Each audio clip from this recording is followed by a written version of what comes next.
He ruled an empire built on fear and power until the night he saw his invisible maid dancing in crimson under club lights and realized the woman he'd overlooked for 2 years was the only one who could undo him. But when her dangerous past came hunting, Adrian Vale faced an impossible choice. Let her disappear back into the shadows where she'd hidden herself, or claim her as his own and ignite a war that could destroy everything he'd built. Watch until the end to see how a woman who made herself invisible became the one thing a ruthless crime boss couldn't live without.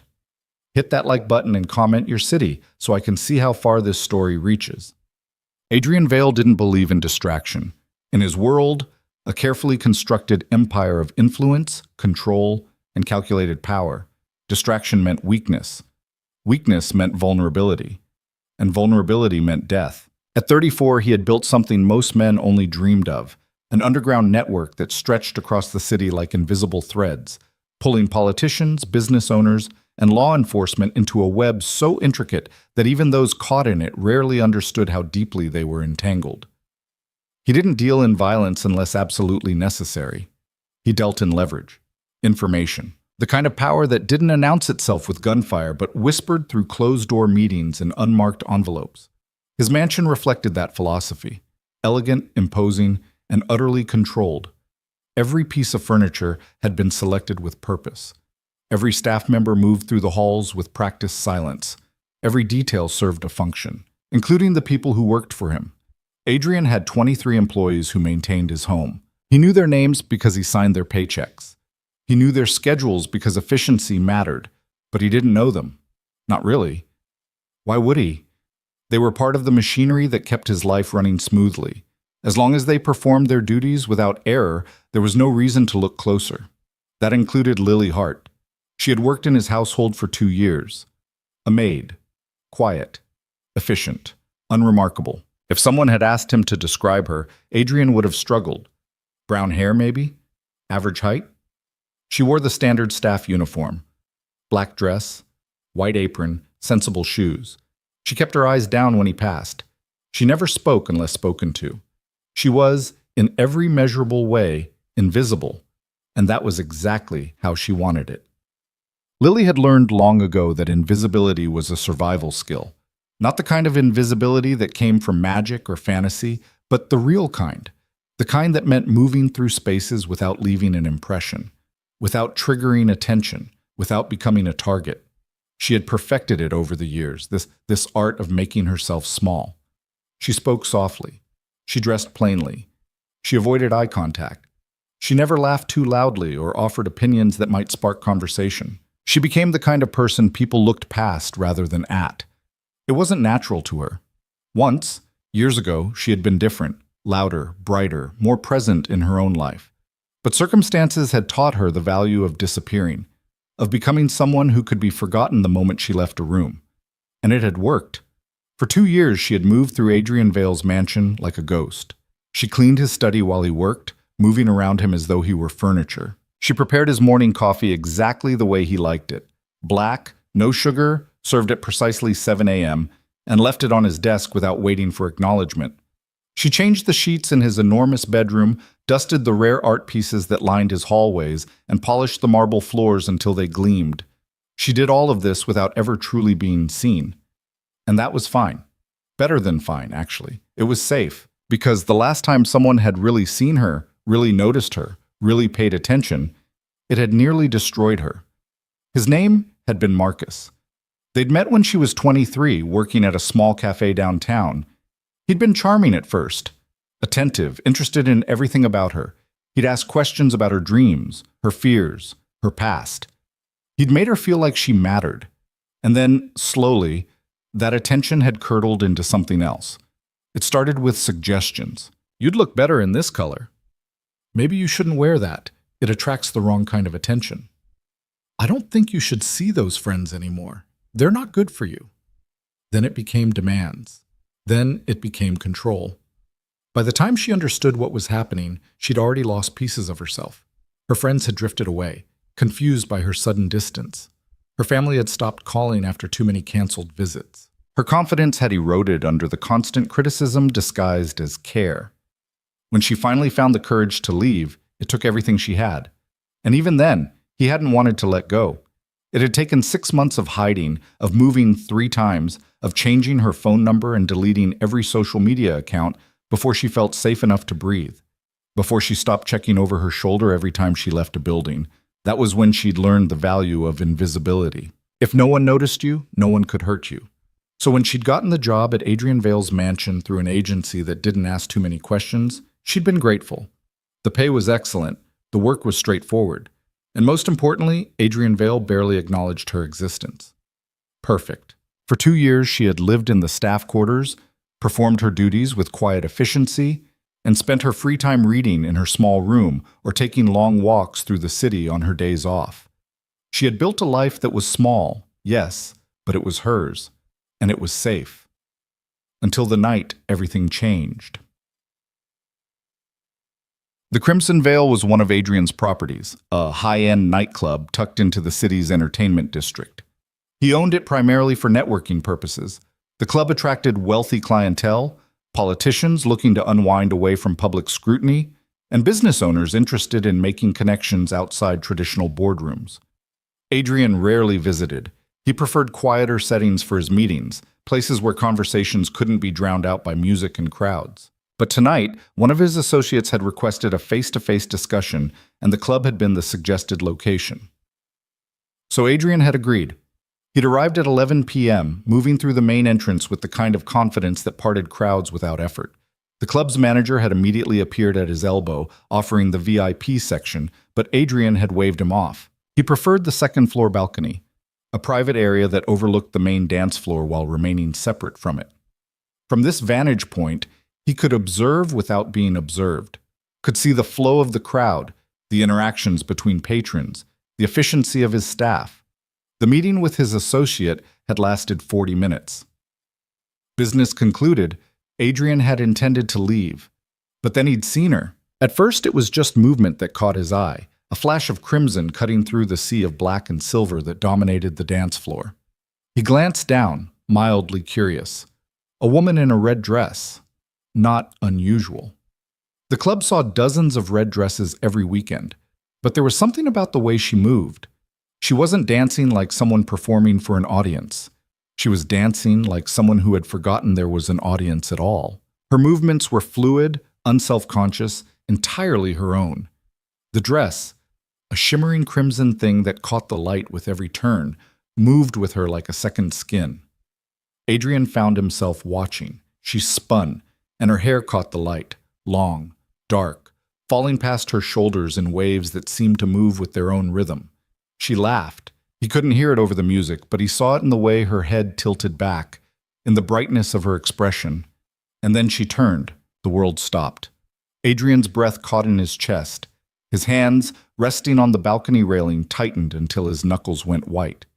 Because the woman in the crimson dress, the woman who moved like freedom incarnate, who laughed like she had never known fear, who commanded the dance floor with effortless confidence, was Lily Hart, his maid. The woman who had worked in his home for 2 years without ever once looking him in the eye. The woman he had walked past 1,000 times without truly seeing.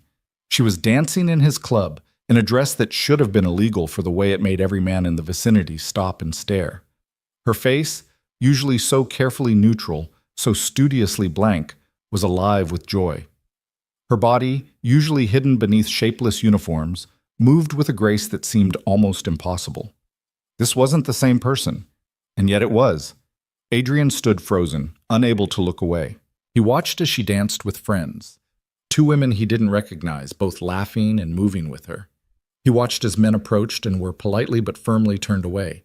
He watched as she seemed to glow under the lights, as though she had absorbed all the energy in the room and was radiating it back. She was extraordinary. How had he never noticed?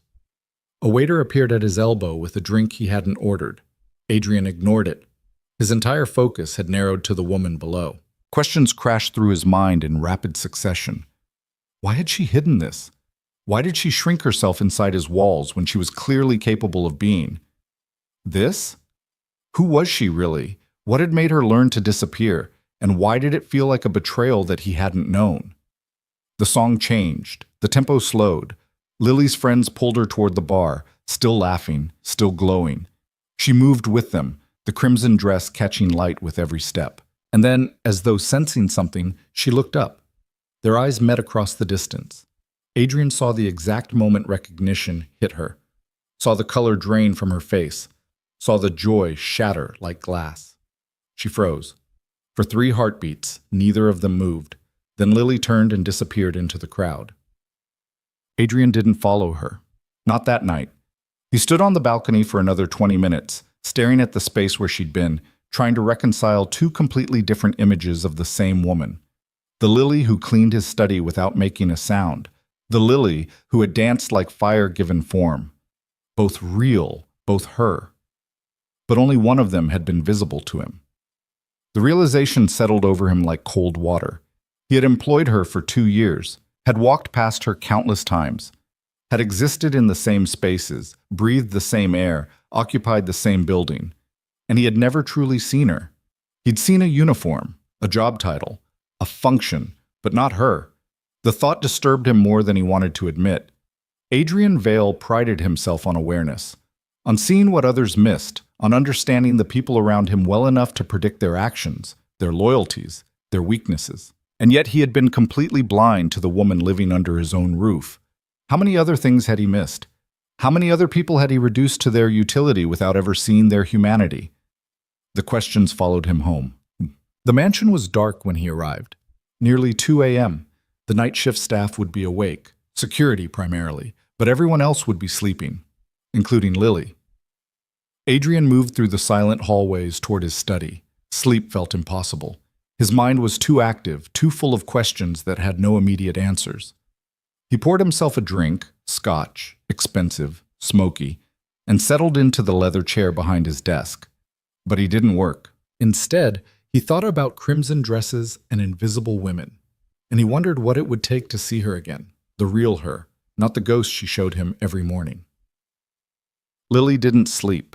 She had made it home an hour ago, changed out of the dress, scrubbed her face clean of makeup, and climbed into bed fully expecting the exhaustion to pull her under. But every time she closed her eyes, she saw him, Adrian Vale, standing on that balcony, looking down at her, watching, seeing. Her stomach twisted with anxiety. This was bad. This was exactly what she'd been trying to avoid for 2 years. Attention, notice, being seen. She'd been so careful. She kept her head down, performed her duties perfectly, never gave him any reason to think of her as anything more than competent staff. And then she'd ruined it in one night. The dress had been Emily's idea. Emily, one of her only friends in the city, had insisted they go out to celebrate her birthday. "You never go anywhere," Emily had said. "You work all the time. Live a little." Lily had resisted at first. She always resisted. But Emily had been persistent, and eventually Lily had given in. And maybe, just maybe, part of her had wanted to. Because the truth was, she missed it. Missed the feeling of moving to music, of letting go, of being something other than invisible. She'd danced before Marcus. Before everything had gone wrong, it had been one of the few things that made her feel genuinely alive. So she'd borrowed the red dress from Emily's roommate, put on more makeup than she'd worn in years, and gone to the club. She hadn't known it was his club. Or maybe she had, some part of her brain recognizing the name but not connecting it to danger, because why would Adrian Vale ever be there? Except he had been. And he had seen her. Lily pulled the blanket over her head, as though that could somehow erase the memory of his eyes locking with hers across the crowded floor. As though she could hide from what had already happened. Tomorrow morning, she would have to face him. She would deliver his coffee at 7 a.m., exactly as she did every morning. And she would have to pretend that everything was normal, that he hadn't seen her, that she was still invisible. Lily pressed her palms against her eyes and tried not to panic. Morning came too quickly. Lily dressed in her uniform with shaking hands. Black dress. White apron, sensible shoes, hair pulled back in a tight bun. No makeup, no jewelry. Invisible. She prepared Adrian's coffee in the staff kitchen, her movements automatic. Black, no sugar. Exactly 7 a.m. She could do this. She had been doing this for 2 years. Nothing had changed. Everything had changed. At precisely 7 a.m., Lily carried the coffee tray toward Adrian's study. Her heart hammered against her ribs. Her palms felt slick despite the cool temperature of the hallway. She knocked softly on the study door. "Come in." His voice, the same as always. Calm. Controlled. Lily pushed the door open and stepped inside. Adrian sat behind his desk, dressed in dark slacks and a crisp white shirt, reading something on his tablet. He looked exactly as he always did, composed, focused, unreachable. Lily moved toward his desk, set the coffee down in its usual spot, and turned to leave. Lily. She froze. He never said her name, never addressed her directly unless giving specific instructions. Slowly, she turned back. Adrian was looking at her, not past her, not through her, at her. Yes, sir? Her voice came out steadier than she'd expected. He didn't speak immediately, just studied her with those dark, unreadable eyes. The silence stretched, heavy and uncomfortable. Then, how long have you worked here? The question caught her off guard. 2 years, sir. 2 years. He repeated it as though testing the words. And in those 2 years, have we ever had a conversation? A real one, I mean. Not just instructions and confirmations. Lily's throat felt tight. No, sir. Why is that? I don't know what you mean, sir. Yes, you do. His voice was quiet but firm, not angry, just certain. You know exactly what I mean. Her heart was racing now. She wanted to run, wanted to disappear back into the safety of invisibility, but his eyes held hers, and she couldn't look away. I saw you last night, Adrian said, at the Crimson Veil. There it was, the thing she'd been dreading. I apologize if my presence there was inappropriate, sir, Lily said carefully. It won't happen again. That's not what I'm talking about. He stood, moving around the desk toward her. Not fast, not threatening, but deliberate. I'm talking about the fact that I've walked past you nearly every day for 2 years, and I never once saw you. Not really. Lily's hands twisted together in front of her. You're a busy man, sir. I'm just staff.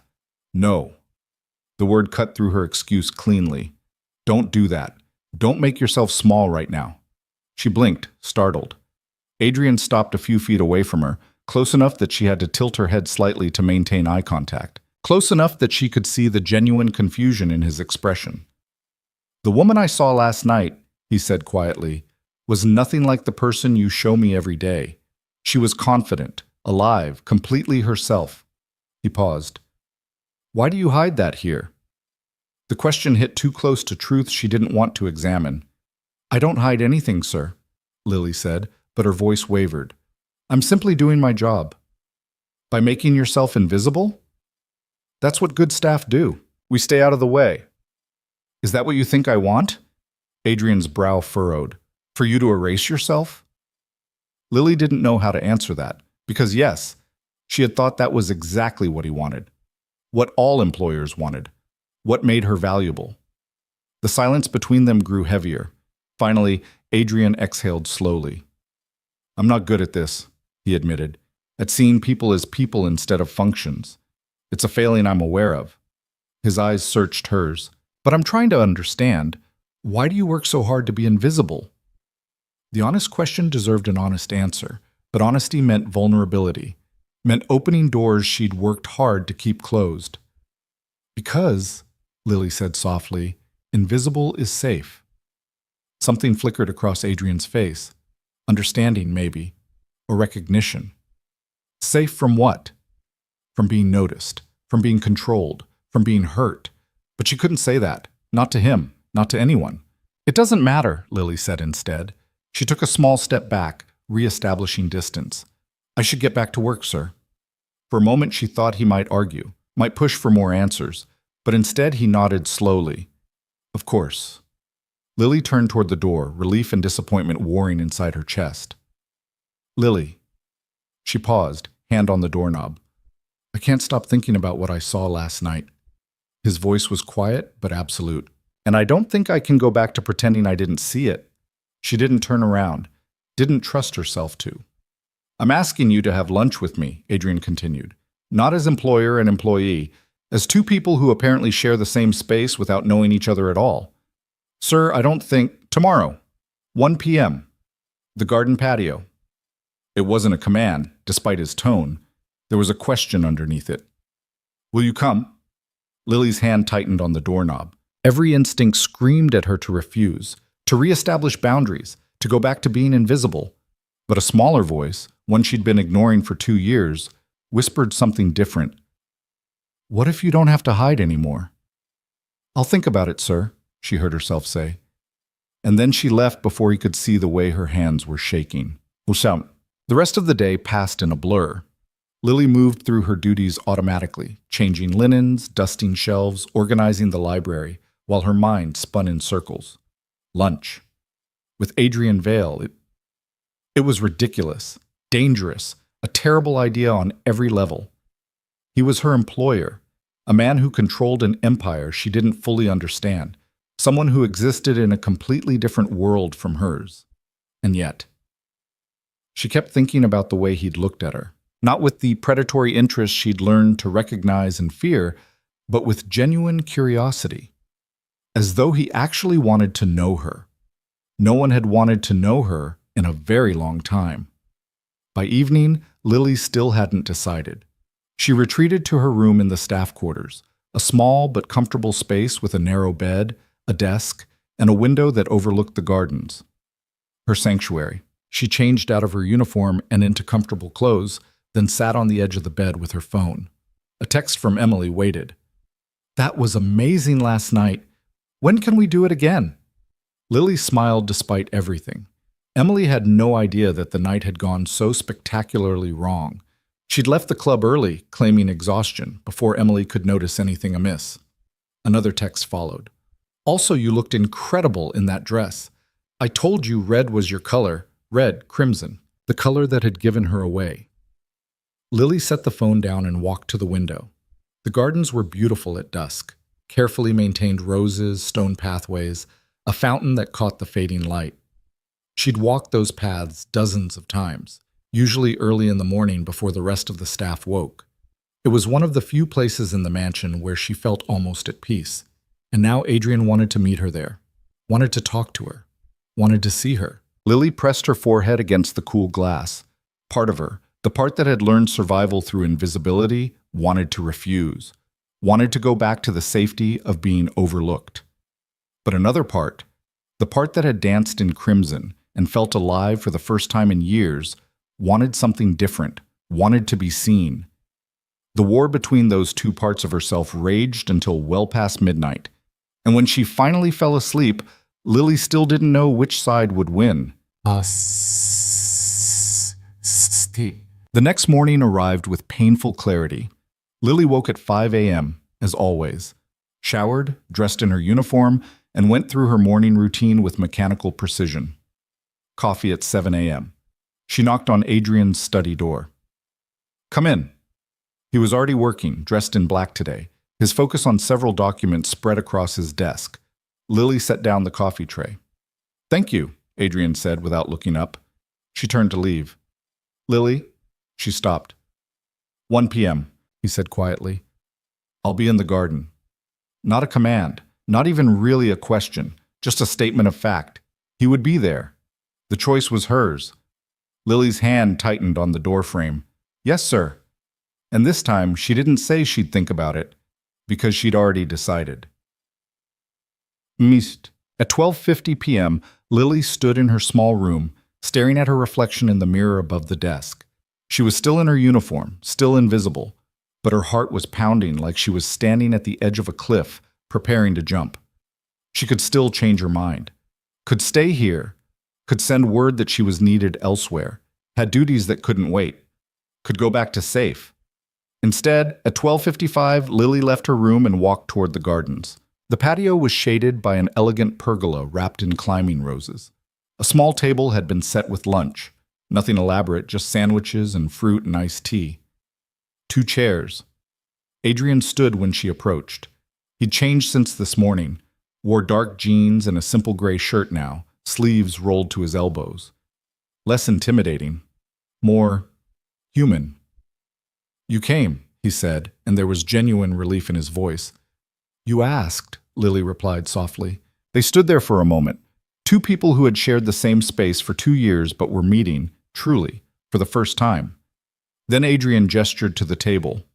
"Please, sit." Lily sat. And as Adrian settled into the chair across from her, She realized there was no going back.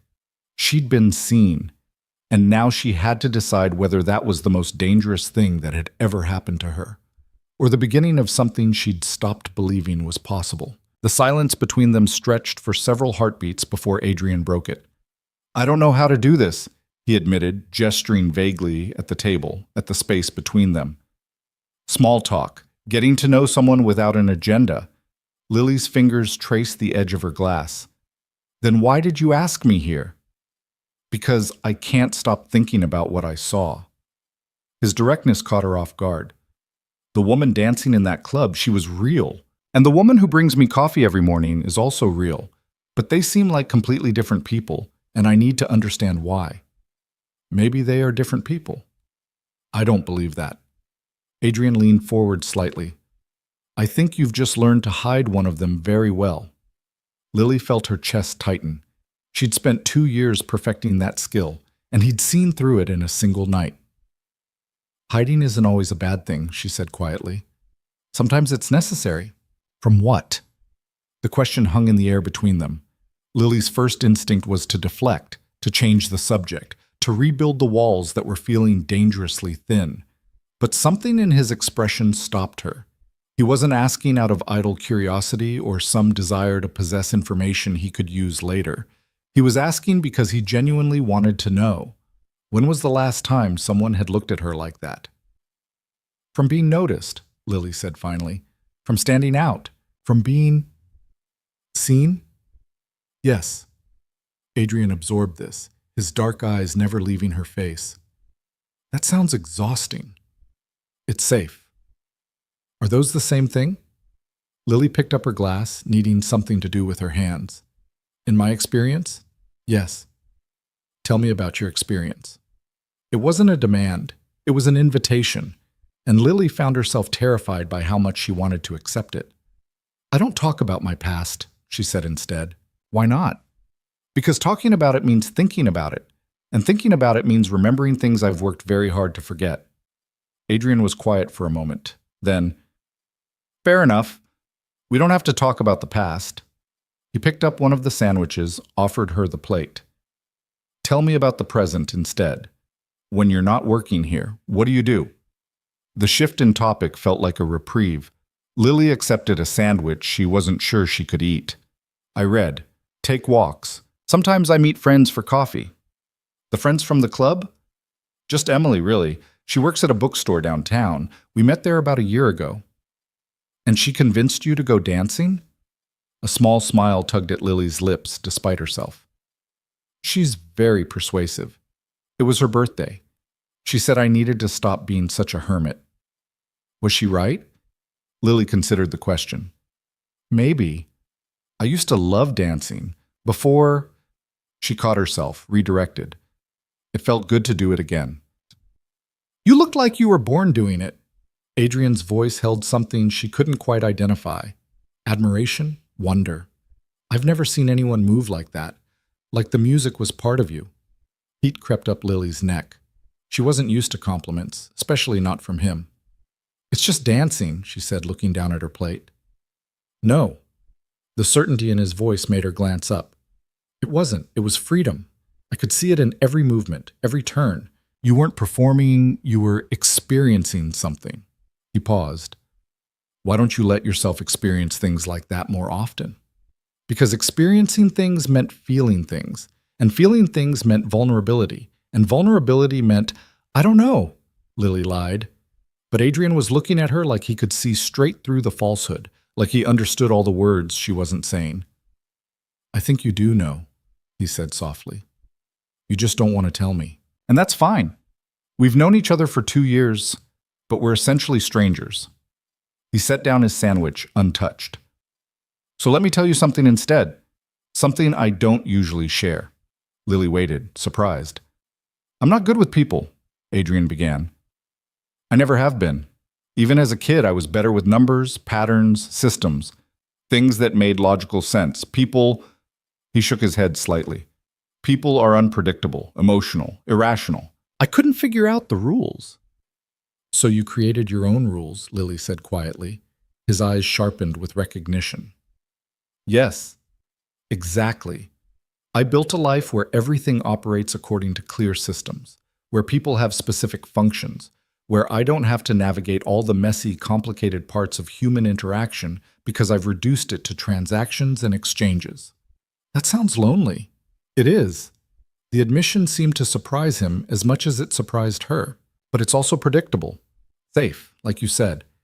I know what to expect. I know how to control the variables. Until you can't. Until I can't, he agreed. A slight smile crossed his face, but it didn't reach his eyes. Seeing you at that club, it broke my system. You were supposed to be one thing, and suddenly you were something completely different.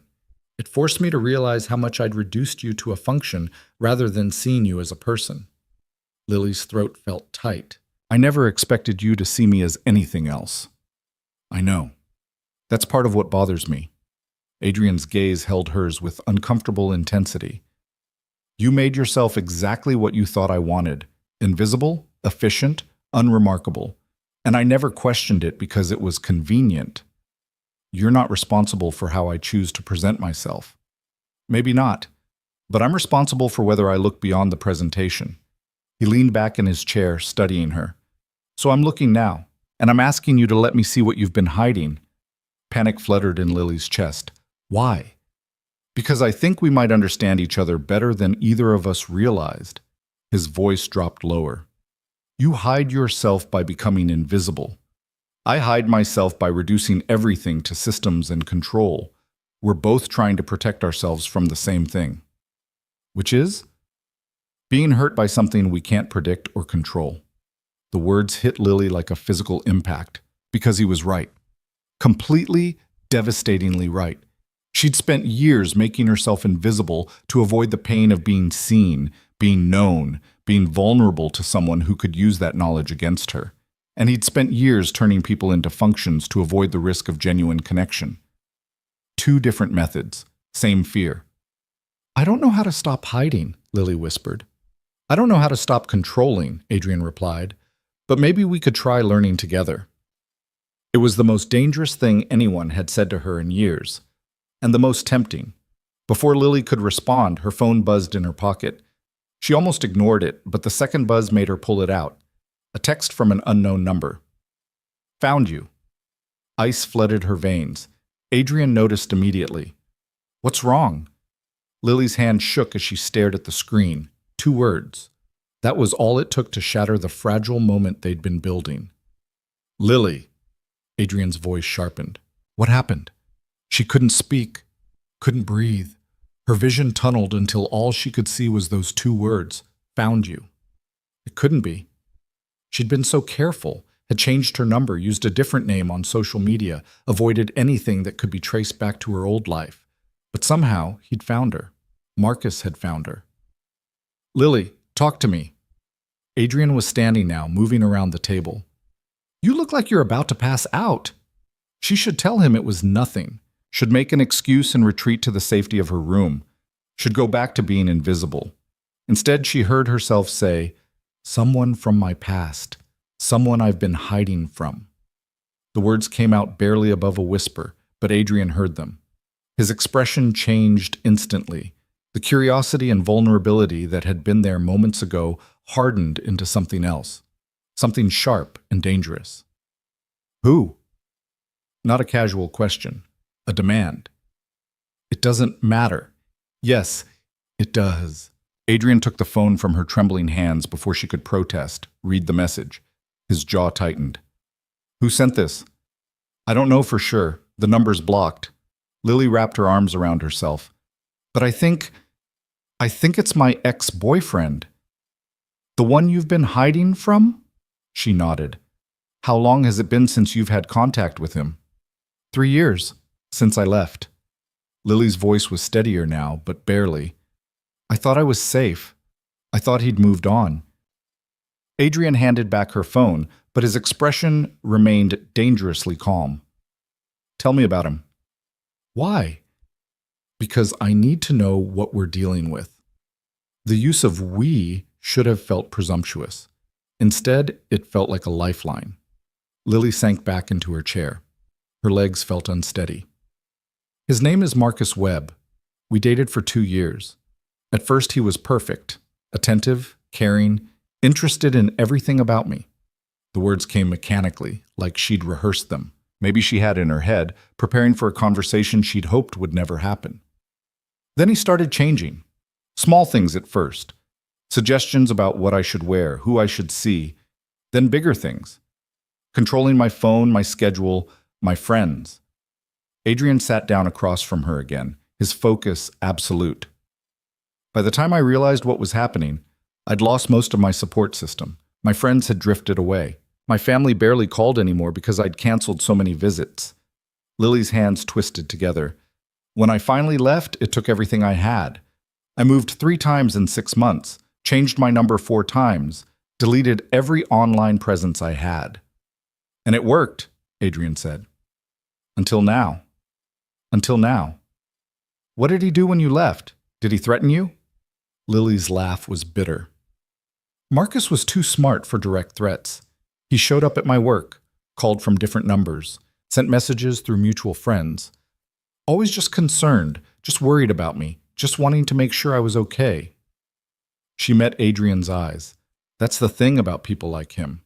They're very good at seeming reasonable to everyone else. It's only when you're alone with them that you see what they really are. Controlling. Suffocating, Lily corrected. Like slowly drowning. You don't even realize you can't breathe until you're gasping. Adrian was quiet for a long moment. When he spoke, his voice was careful. What do you think he wants now? I don't know. Maybe just to scare me, to remind me that he can still find me whenever he wants. Lily looked down at her phone at those 2 terrible words. Or maybe he wants me back. That's not going to happen. The certainty in Adrian's voice made her look up. You don't know that, she said. Yes, I do. Adrian's expression was absolutely cold. Because you're not alone anymore. And Marcus Webb has made a serious miscalculation. What do you mean? He's threatened someone under my protection. That changes everything. Lily blinked. I'm not under your protection. I'm just your employee. No. Adrian's voice dropped to something deadly quiet. You stopped being just anything the moment I saw you in that club. The moment I realized I'd been blind to who you actually are. He leaned forward. And now someone is trying to hurt you. That's not acceptable. Adrian, you don't have to. I'm not doing this because I have to. He cut her off gently but firmly. I'm doing this because I want to. Because you deserve to feel safe. Because no one should have to spend 3 years hiding from someone who should have respected their decision to leave. Lily's chest felt tight with an emotion she couldn't name. Fear, maybe. Or hope. Or something dangerous that lived between the two. What are you going to do? She asked. Find out if it's really him. Find out where he is. Find out what he wants. Adrian pulled out his own phone. And then make it very clear that he needs to leave you alone. He won't listen. He never listened. He'll listen to me. There was something in Adrian's tone that made Lily believe him, something that suggested Marcus had no idea what he'd just walked into. Adrian made a call. It was answered on the first ring. James, I need you to trace a number for me. He rattled off the blocked number from Lily's phone.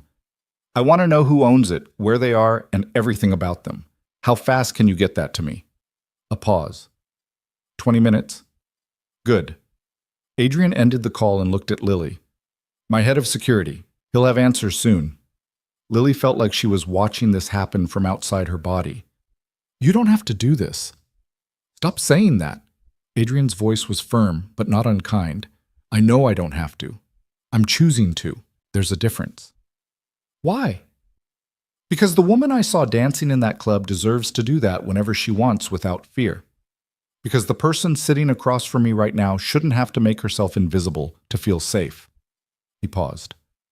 And because something happened between yesterday and today. Something shifted. I can't go back to pretending I don't see you, Lily, and I won't let someone else make you disappear again. Lily didn't know what to say. Every instinct told her to be suspicious, to question his motives, to protect herself.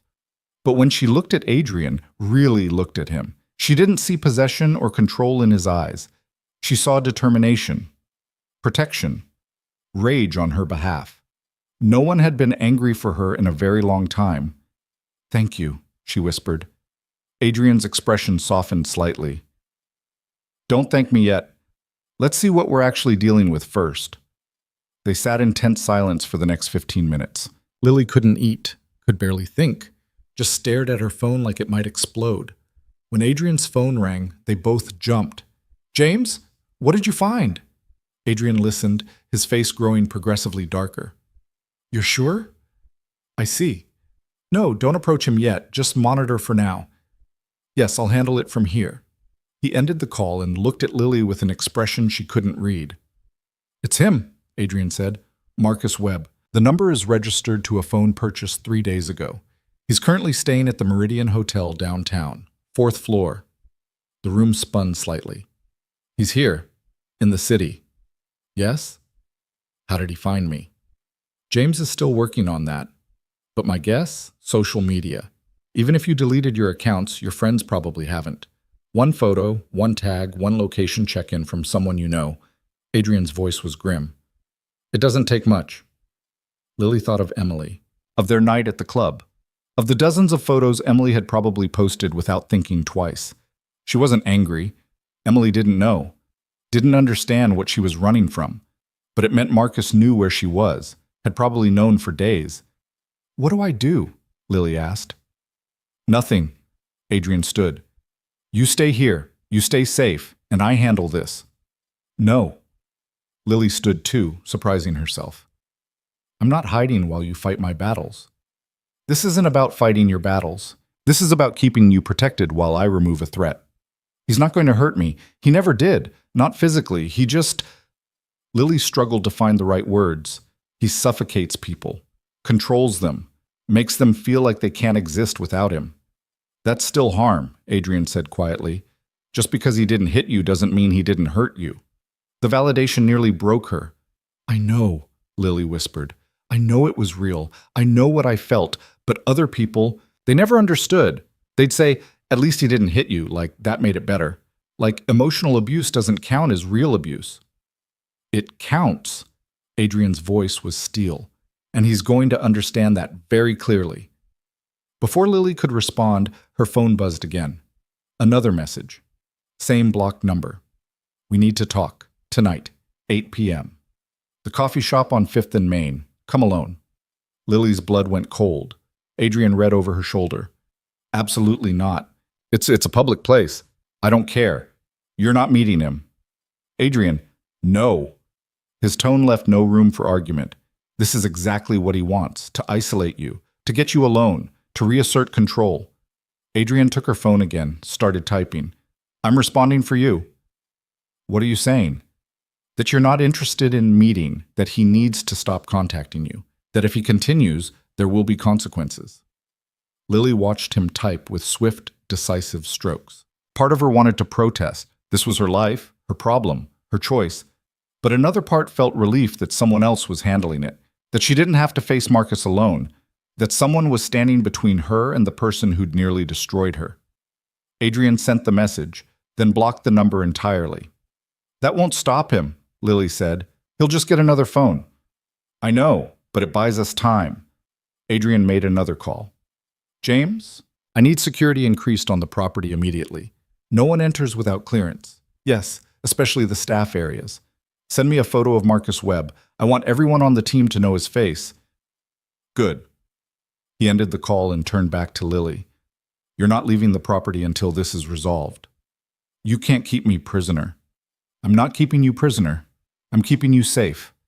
There's a difference. Adrian's expression softened slightly. I'm asking you to trust me, just for now. Until I know what he wants and how dangerous he might be. And then what? Then I make him understand that you're not someone he can control anymore. That you're protected. That if he comes near you again, he'll regret it. Lily wanted to argue, wanted to insist she could handle this herself. But the truth was, she couldn't. She'd run from Marcus for 3 years, and he'd still found her, still reached out, still tried to pull her back. Maybe it was time to stop running. Maybe it was time to let someone else stand beside her. Okay, Lily said quietly. I'll stay. Relief flickered across Adrian's face. Thank you. But I want to know what you're planning. I want to be part of the decisions. Fair enough? Adrian gestured back toward the table. Sit. We'll figure this out together. They spent the next hour planning. Adrian made calls, gathered information, assembled his team. Lily watched in fascination as the man who'd reduced life to systems and control transformed into something else entirely. Protective, strategic, absolutely focused. This was the Adrian Vale who'd built an empire, who commanded loyalty through capability and certainty, who turned complex problems into solvable puzzles, and he was using all of that power to protect her. By the time the sun started to set, they had a plan. James would continue monitoring Marcus's location. Security would be increased throughout the property. Adrian would arrange a meeting with Marcus, not at the coffee shop, but somewhere controlled, somewhere safe, somewhere Adrian held all the advantages, and Lily would stay out of sight until they knew what they were dealing with. It wasn't perfect, but it was something. As they stood to leave the patio, Adrian caught her hand. The contact was brief, gentle, but it sent electricity through her entire body. I meant what I said earlier, Adrian told her. You're not alone anymore. Whatever happens with Marcus, you have someone standing with you now. Lily looked up at him, at this complicated, controlled man who'd seen her when she'd worked so hard to be invisible. I'm scared, she admitted. I know. Not just of Marcus, of... She gestured vaguely between them. This, whatever this is becoming. I'm scared too, Adrian said quietly. I don't know how to do this, how to care about someone without trying to control them, how to protect without suffocating. His grip on her hand tightened slightly. But I want to learn, if you'll let me. It was the vulnerability in his voice that decided her, the admission that he was as uncertain about this as she was. Okay, Lily whispered. We'll figure it out together. Adrian smiled, a real smile, small but genuine. Together. They walked back toward the mansion as twilight painted the sky in shades of purple and gold. And for the first time in 3 years, Lily felt something other than fear about her future. She felt possibility. But that night, as she lay in bed unable to sleep, another message came through. A different number, but the same sender. I know you're with him. I know you think you're safe, but you're not. You belong to me, Lily, and I always get back what's mine. Lily stared at the words until they blurred, and she realized that Marcus wasn't just trying to find her. He was declaring war. Lily didn't show Adrian the message right away. She told herself it was because it was late, past midnight, and he was probably sleeping. Told herself she'd deal with it in the morning when her head was clearer and her hands weren't shaking quite so badly. But the truth was simpler and more complicated. She was terrified of what Adrian might do. Not to her. For her. And that distinction was starting to matter in ways she hadn't expected. So she lay in the darkness of her small room, phone clutched in her hand, reading those words over and over until they burned themselves into her brain. You belong to me. No. She didn't. She hadn't belonged to Marcus when they were together, even though he'd done everything possible to make her believe otherwise. And she certainly didn't belong to him now, 3 years and 100 choices later. But knowing that intellectually and feeling it emotionally were two different things, because part of her, the part that had spent 2 years learning to be invisible, the part that still flinched at loud voices and unexpected touches, whispered that maybe Marcus was right. Maybe she would never truly be free of him. Maybe he would always find her, always reach her, always pull her back into that suffocating orbit.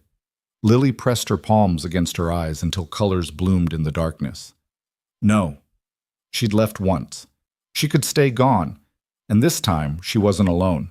The thought of Adrian, of his absolute certainty when he'd said she was under his protection, of the cold fury in his eyes when he'd learned about Marcus, sent warmth through her chest.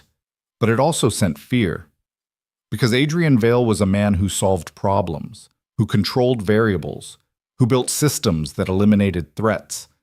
And Lily had seen enough of his world to understand that eliminating threats might mean something very different for him than it did for ordinary people. What if he hurt Marcus? What if this escalated into something violent? What if Adrian's protection came with a cost she hadn't anticipated? The questions circled through her mind until exhaustion finally pulled her under around 3 a.m.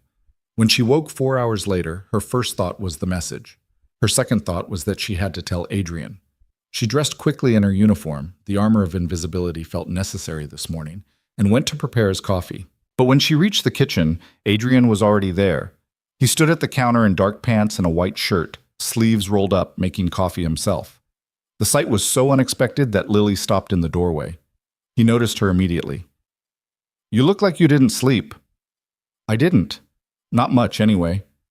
Lily moved into the kitchen, suddenly uncertain of the protocol. This was her job, making his coffee. But here he was, doing it himself. Adrian poured 2 cups, added nothing to his own, then looked at her with a raised eyebrow. "How do you take yours?" The question caught her off guard. "You don't have to—" "How do you take it, Lily?" "Cream, no sugar." He added cream to the second cup and handed it to her.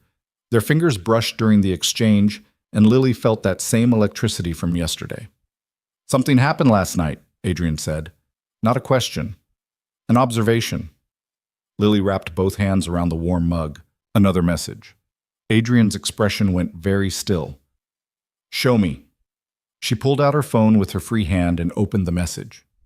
Watched his face as he read it. The transformation was immediate. The gentleness that had been there moments ago vanished, replaced by something cold and deadly. "When did this come in?"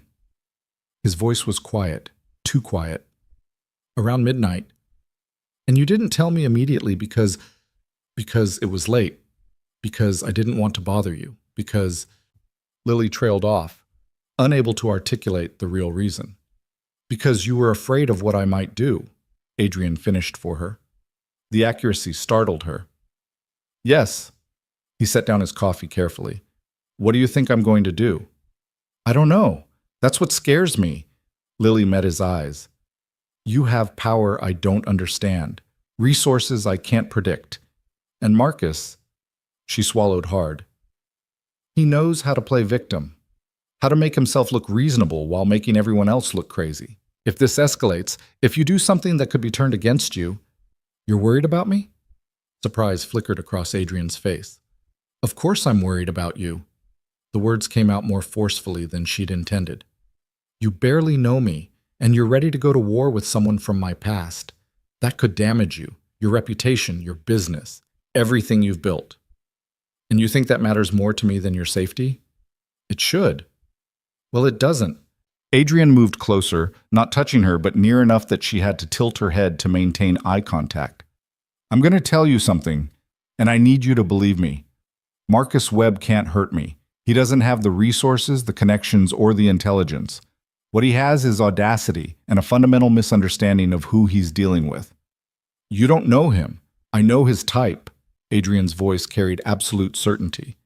"Men who mistake control for strength, who prey on people they perceive as weaker, who operate through manipulation and fear because they lack any real power." His eyes locked with hers. "I've dealt with dozens of Marcus Webbs, and every single one of them folded the moment they faced real consequences. He won't fold. He'll dig in. He always does. Then I'll make the consequences severe enough that he has no choice." Adrian's tone left no room for argument. "But I need you to trust me. Can you do that?" Lily wanted to, desperately wanted to, but trust was a muscle she hadn't exercised in years, and it felt weak and uncertain. "I'm trying," she said honestly. Something softened in Adrian's expression. "That's enough." He pulled out his own phone. "I'm calling James. We're moving up the timeline." "What timeline?" "I was going to wait another day or two before approaching Marcus. Gather more information, understand his patterns, find the right leverage." Adrian's jaw tightened. "But this message changes things. He's escalating, and when someone escalates, you meet them with overwhelming force." Lily's stomach nodded. "What does that mean?" "It means I'm going to have a conversation with Marcus Webb today, and by the end of it, he's going to understand that you are permanently off limits." "Let me come with you." "Absolutely not." "Adrian, no." He was already dialing. "This isn't negotiable. You stay here where you're safe. I handle Marcus. I'm not a child who needs protecting while the adults handle things. I know that." Adrian lowered the phone before the call connected, giving her his full attention. "This isn't about treating you like a child.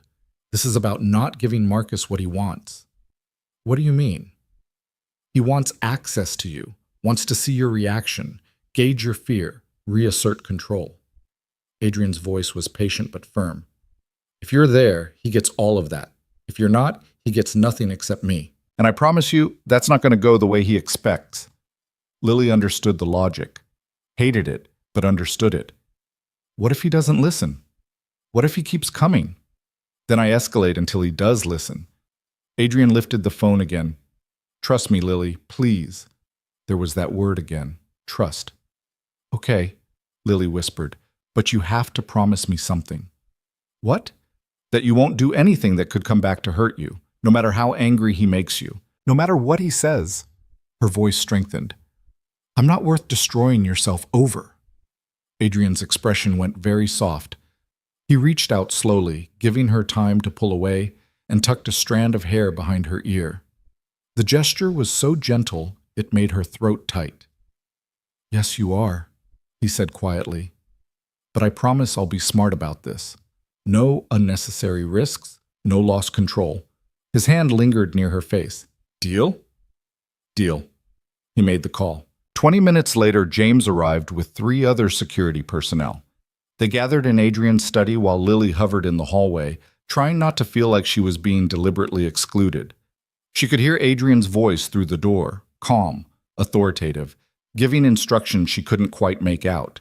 Could hear James responding with military precision. Then the door opened and Adrian emerged. It's arranged, he told her.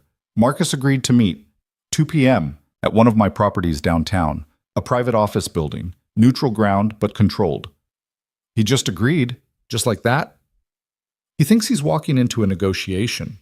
Adrian's smile was sharp and utterly without humor. He thinks I'm going to try to buy him off or threaten him with resources he doesn't believe I have.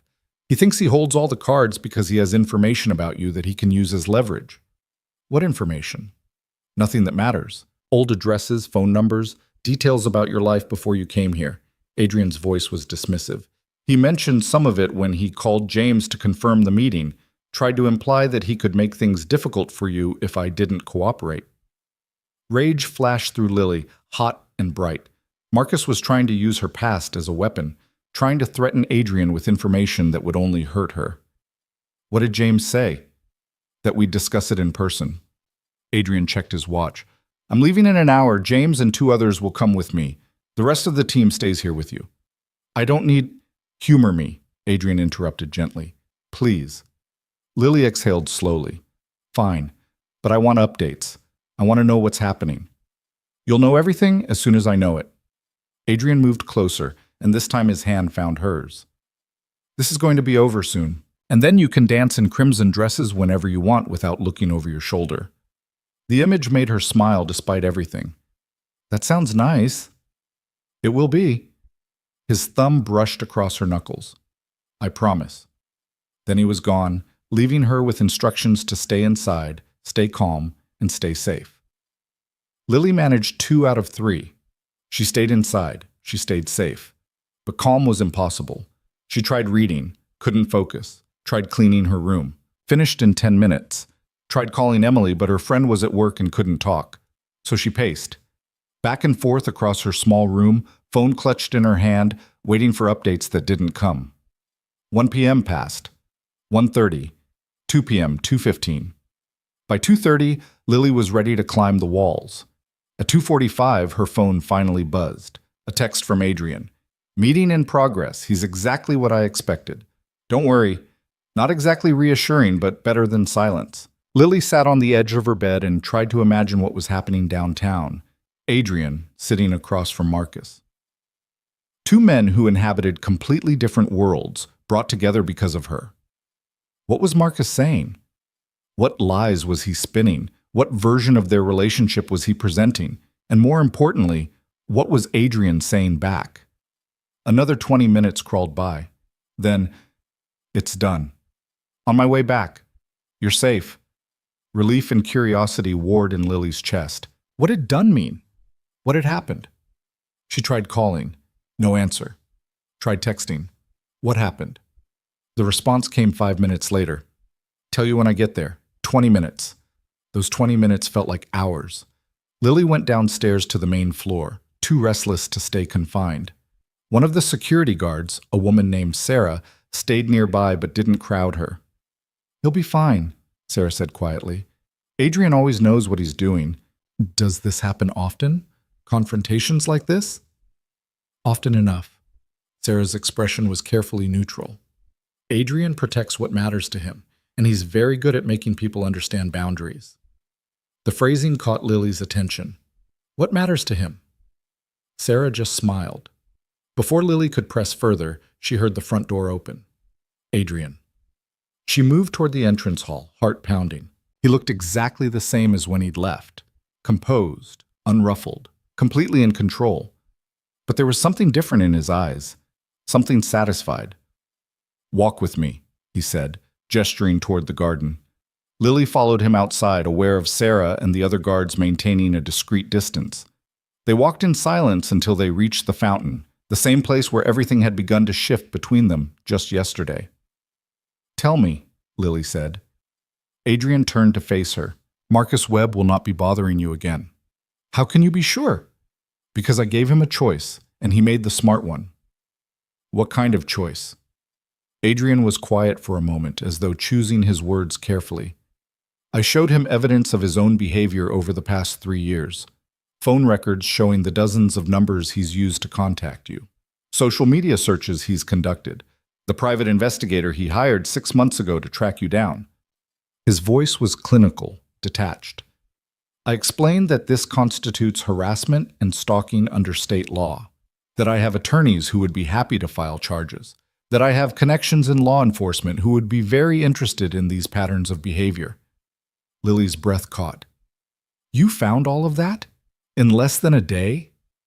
"I have good people." Adrian's expression was unreadable. Then I offered him an alternative. "Leave you alone, completely, permanently, and all of that evidence stays private. Continue pursuing you, and it becomes very public very quickly." "And he agreed?" "He tried to argue at first. Said you were confused, that you'd run from a good relationship, that he was only trying to help you." Adrian's jaw tightened. I let him talk himself into a corner. Let him reveal exactly who he is. Then I explained in very clear terms what would happen if he ever contacted you again. "What did you say?" "That I would destroy him." No emotion in Adrian's voice, just fact. "Not physically, not illegally, but I would dismantle his life piece by piece using completely legal means. His job, his reputation, his social circle. Everything he's built would crumble, and everyone would know exactly why." The coldness of it should have frightened Lily, should have reminded her of the power Adrian wielded, the empire he controlled, the danger of trusting someone who could be that ruthless. But instead, she felt something else entirely. Protected. For the first time in 3 years, someone had stood between her and Marcus, had said no on her behalf, had made it clear that she was not available to be claimed or controlled or pursued. "How did he react?" Lily asked. "He was angry, tried to threaten me with exposure. Apparently he thinks he knows things about my business dealings that could be damaging." Adrian's slight smile was humorless. "He doesn't. But even if he did, it wouldn't matter. The choice was binary. Leave you alone or face consequences. He chose correctly." "You really think he'll stay away?" "Yes." Absolute certainty. Because Marcus is a coward. He preys on people he perceives as vulnerable, as having no protection, no resources to fight back. The moment he realized you have both, that you have me, the equation changed entirely. Adrian moved closer. "He signed a legal document agreeing to cease all contact. If he violates it, the consequences are automatic and severe, and I made very sure he understood that I would be monitoring compliance." Lily's head spun. It seemed too easy, too simple. 3 years of running, and Adrian had solved it in one afternoon. "I don't know what to say," she whispered. "You don't have to say anything," Adrian's voice gentled. "You just have to believe that it's over, that you're safe now, that you can stop hiding." Could she? Could she really believe that Marcus was gone? That the threat had been neutralized? That she could breathe without constantly checking over her shoulder? "I want to believe it," Lily said honestly. "But I've spent so long being afraid." "I know." Adrian's hand found hers again, and this time the contact felt different, more solid, more real. "Fear doesn't disappear overnight, but you don't have to face it alone anymore." Lily looked up at him. at this complicated man who'd gone from barely noticing her to completely rearranging his life to protect her in the span of 3 days. "Why are you doing this?" The question came out raw. "You said it's not obligation, but it can't just be because you saw me dancing. There has to be more." Adrian was silent for a long moment. When he spoke, his voice carried a vulnerability she'd never heard before. "When I saw you in that club, I saw everything I'd been missing. Not just about you, but about life. About what happens when you reduce everything to systems and control." He paused. "You were joy and freedom and absolute presence. You were everything I'd eliminated from my own existence because it felt too messy, too unpredictable, too dangerous. And that made you want to help me? That made me want to know you. Really know you, not just walk past you every morning." His grip on her hand tightened. "And once I started knowing you, once I saw the person underneath the invisibility, I couldn't unknow it, couldn't go back to treating you like furniture." "So this is guilt?" "No." Firm, definite. "This is recognition. You're brave in ways I've never been. You survived something that tried to break you, and you kept going. You rebuilt yourself even though it meant hiding parts of who you are." His eyes searched hers. "I admire that. And I want to be the kind of person who makes it safe for you to stop hiding." Lily's throat felt tight. "I don't know how to do this. How to let someone care without waiting for it to turn into control." "Then we learn together." Adrian's other hand came up to cup her face, gentle and careful. "I don't know how to care without trying to fix everything. You don't know how to be cared for without expecting it to become a cage." "We're both terrible at this." Despite everything, Lily laughed. "That's not very reassuring." "No, but it's honest." His thumb brushed her cheekbone. "I can promise you honesty, Lily. I can promise you that I'll tell you when I'm scared or uncertain or making mistakes. I can promise that I'll ask instead of assume, listen instead of dictate." His voice dropped lower. "And I can promise that you will always have the choice to walk away. No consequences, no retaliation, just respect for your decision." The promise meant more than he probably realized, because choice was the thing Marcus had stolen from her, the thing she'd spent 3 years trying to reclaim. And here was Adrian, offering it freely. "What if I make the wrong choice?" Lily whispered. "There are no wrong choices, only different paths." Adrian's smile was small but genuine. "But I hope you choose to stay, at least long enough to give this a real chance." But Lily's heart hammered against her ribs. This was terrifying, dangerous, everything she'd sworn to avoid, but it was also a possibility. "Okay," she said quietly. "I'll stay." Adrian's expression transformed, relief and something else, something warmer and more complicated. "Thank you," he said. Then, slowly, giving her every opportunity to pull away, he leaned down and pressed his lips to her forehead. The kiss was chaste, gentle, nothing like the passion she'd seen in movies or read about in books. But it was perfect, because it wasn't about possession or claim or conquest. It was about acknowledgement, protection, promise.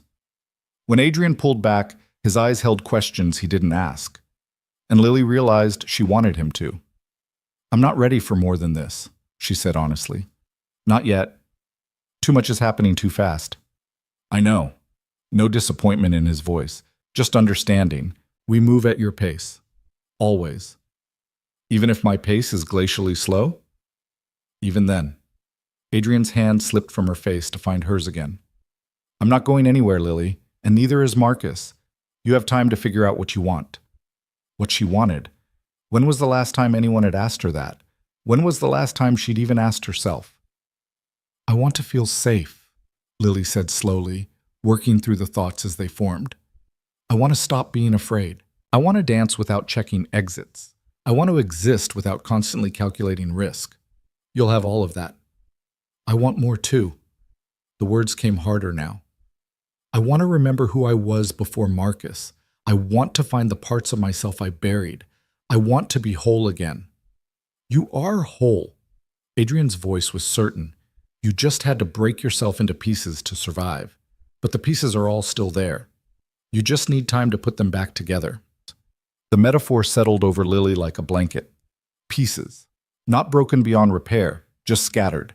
Still present, still recoverable. Still hers. Will you help me? She asked. However you need me to. They stood together in the garden as afternoon shifted toward evening, hands linked, neither quite ready to let go. And for the first time since she'd left Marcus 3 years ago, Lily felt something other than fear about the future. She felt hope, but that night, as she lay in bed replaying the day's events, her phone buzzed one final time. Not a message. A call. Unknown number. Lily's heart seized. Marcus. It had to be Marcus, violating the agreement already, proving Adrian wrong. She answered, hands shaking. Hello? Silence. Then a voice. Female. Familiar. Is this Lily Hart? Yes. Who is this? My name is Diana Webb, Marcus's sister. A pause. We need to talk about what you're doing to my brother. Lily's blood went cold. Because Marcus had never mentioned having a sister, which meant either he'd hidden her deliberately, or she was lying, and neither option was good. I don't know what you're talking about, Lily said, fighting to keep her voice steady. And I don't know you. But you know Marcus. Diana's voice was smooth, controlled, nothing like the aggressive tone Lily had been expecting. And you know what you did to him today. What I did? Anger flared hot in Lily's chest. I haven't spoken to Marcus in 3 years. Whatever happened today was between him and Adrian Vale. Yes, I know. Something sharp entered Diana's tone. My brother came home shaking, said your boyfriend threatened to destroy his entire life if he ever tried to contact you again. He's not my boyfriend, and Marcus has been harassing me. That's not how he tells it. Diana's interruption was surgical. He says you disappeared without explanation, that he's been worried sick for years, that he hired investigators just to make sure you were safe. A pause. That sounds like concern, not harassment.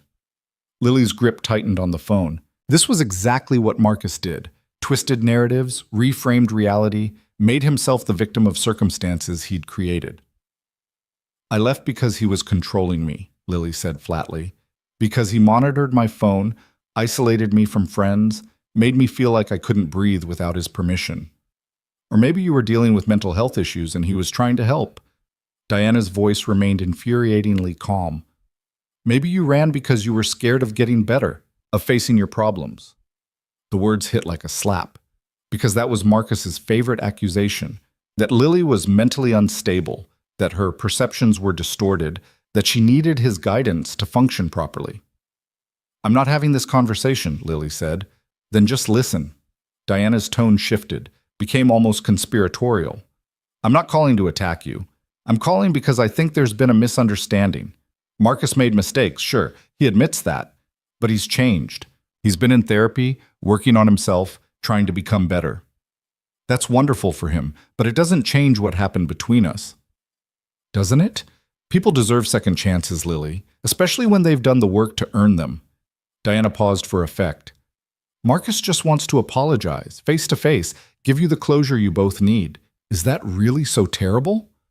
Every word was calculated, every pause deliberate. Diana spoke like someone who'd practiced this speech, refined it, turned it into something that sounded reasonable on the surface, but underneath, Lily heard the manipulation. No, she said firmly. I don't want an apology. I don't want closure. I want him to leave me alone, which is exactly what he agreed to do today. Under duress, after being threatened by a man with far too much power and far too little oversight. Diana's voice hardened slightly. Do you know what Adrian Vale does, Lily? The kind of things his empire is built on? The people he's hurt? I don't care what rumors you've heard. Not rumors. Facts. I did my research after Marcus told me about today's meeting. Diana's words came faster now, more urgent. Adrian Vale operates in gray areas that would make most people uncomfortable. He has connections to politicians, law enforcement, business owners, all of them compromised, all of them in his pocket. He doesn't ask for cooperation, he buys it or takes it. Lily's stomach twisted. She'd known Adrian wielded significant power, had seen glimpses of the resources he commanded, but she'd never asked questions about where that power came from or what it cost. Even if that's true, Lily said slowly, it doesn't change the fact that Marcus stalked me, that he violated my boundaries repeatedly, that he made you feel unsafe. I understand. Diana's voice softened again, sympathetic now. But consider this. You've traded one controlling man for another. Marcus wanted to manage your life. Adrian wants to manage your entire world. How is that better? The question lodged itself in Lily's chest like a splinter. Was Diana right? Had she simply exchanged one cage for another? No. Adrian had given her choices, had promised respect for her decisions, had protected her without trying to own her. But a small voice whispered, "How do you know? It's only been 3 days." Marcus was perfect for months before he showed his true nature. What makes you think Adrian will be different? "I need to go," Lily said abruptly. "Wait, please." Desperation crept into Diana's voice. "Just think about what I said, about whether the man protecting you is actually giving you freedom or just a prettier version of control." A pause. "My number will be in your call history. If you change your mind about talking to Marcus, really talking, not through lawyers and threats, call me. I'll arrange something safe, public, completely your choice." "That won't happen." "Maybe not, but the offer stands." Diana's voice softened one final time. "I hope you find what you're looking for, Lily. I really do. I just don't think you'll find it with Adrian Vale." The call ended. Lily sat in the darkness of her room, phone still pressed to her ear, mind racing. She should tell Adrian. Should tell him immediately about Diana's call, about the things she'd said, about the doubts she'd tried to plant. But something stopped her. Because what if Diana was right? What if Lily was seeing what she wanted to see instead of what was really there? What if Adrian's protection came with strings she hadn't noticed yet? The thoughts spiraled until Lily forced herself to stand, to move, to do something other than sit in the dark drowning in uncertainty. She pulled on a sweater over her pajamas and left her room. The mansion was quiet at this hour, past 11 p.m., but she knew Adrian was probably still awake. He kept late hours, often working until 2 or 3 in the morning. She found him exactly where she expected. In his study, surrounded by documents and screens, a glass of scotch at his elbow. He looked up when she knocked softly on the open door. Concern immediately crossed his face. "What's wrong?" Lily stepped inside, closing the door behind her. "I got a call from someone claiming to be Marcus's sister." Adrian's expression went very still. "What did she say?" "That Marcus is devastated, that he's changed, that he just wants to apologize." Lily wrapped her arms around herself. "And that you're just as controlling as he is, just better at hiding it." For a long moment, Adrian said nothing, just studied her with those dark, unreadable eyes. Then he set down his pen and stood. "Do you believe her?" "I don't know." Honesty felt necessary, even though it made her vulnerable. "I want to say no immediately, but part of me wonders if she's right, if I'm just trading one kind of control for another." "That's a fair question." Adrian's voice was calm, which somehow made the conversation feel more dangerous. "And I can't answer it for you. You have to decide for yourself whether you feel controlled or protected." How am I supposed to know the difference?" "Control takes away choices. Protection creates space for them." Adrian moved around his desk, but didn't come closer. "Have I taken away any of your choices since this started?" Lily thought about it. "No, you've asked, you've suggested, but you haven't demanded. And if you told me right now that you wanted to meet with Marcus, to hear his apology, to make your own decision about whether he's changed, what would I say?" The question caught her off guard. I don't know." "I'd say it's your choice." Adrian's voice was steady. "I tell you what I think, that it's a bad idea, that Marcus hasn't changed, that Diana is trying to manipulate you on his behalf. I'd offer to arrange the meeting somewhere safe with security present, but ultimately, I'd respect your decision." "Even if I chose wrong?" "There is no wrong choice, only consequences, and those belong to you." Adrian's expression was serious. "That's the difference between what I'm offering and what Marcus gave you. He made decisions for you disguised as caring about you. I'm giving you information and support so you can make decisions for yourself." Lily wanted to believe him, wanted to trust that the distinction was real and not just semantics. "Diana said things about you," she said quietly. "About your business, about compromised connections and gray areas." "All true." Adrian didn't flinch. "I operate in spaces where traditional rules don't always apply. I have relationships with people in positions of power that some would consider inappropriate. I use information and leverage to achieve outcomes I want." He paused. "Does that scare you?" "Yes." "Good. It should." Adrian's honesty was startling. "I'm not a hero, Lily. I'm not some noble protector with pure intentions. I'm a man who built an empire on understanding power and how to wield it effectively. Sometimes that means doing things other people wouldn't approve of." "Like what?" "Like threatening Marcus with legal destruction if he doesn't comply. Like using private investigators to gather information without warrants. Like calling in favors from people who owe me for reasons I can't discuss." His eyes held hers. "I'm not apologizing for any of that. But I'm being honest about it. You should know exactly who you're trusting." The rawness of his admission took her breath away. Because Marcus had never been honest, had always presented himself as reasonable, as concerned as having her best interests at heart, had gaslit her into doubting her own perceptions. But Adrian was laying out his flaws like cards on a table, letting her see the full picture, trusting her to make her own judgment. "Why are you telling me this?" Lily asked. "Because you deserve to know. Because I'd rather you make an informed choice than a comfortable lie." Adrian's voice dropped lower. "And because if we're going to do this, whatever this is becoming, it has to be built on truth, even when the truth is ugly." Lily absorbed this, tried to imagine Marcus ever being this honest, this vulnerable, this willing to show his real self. She couldn't.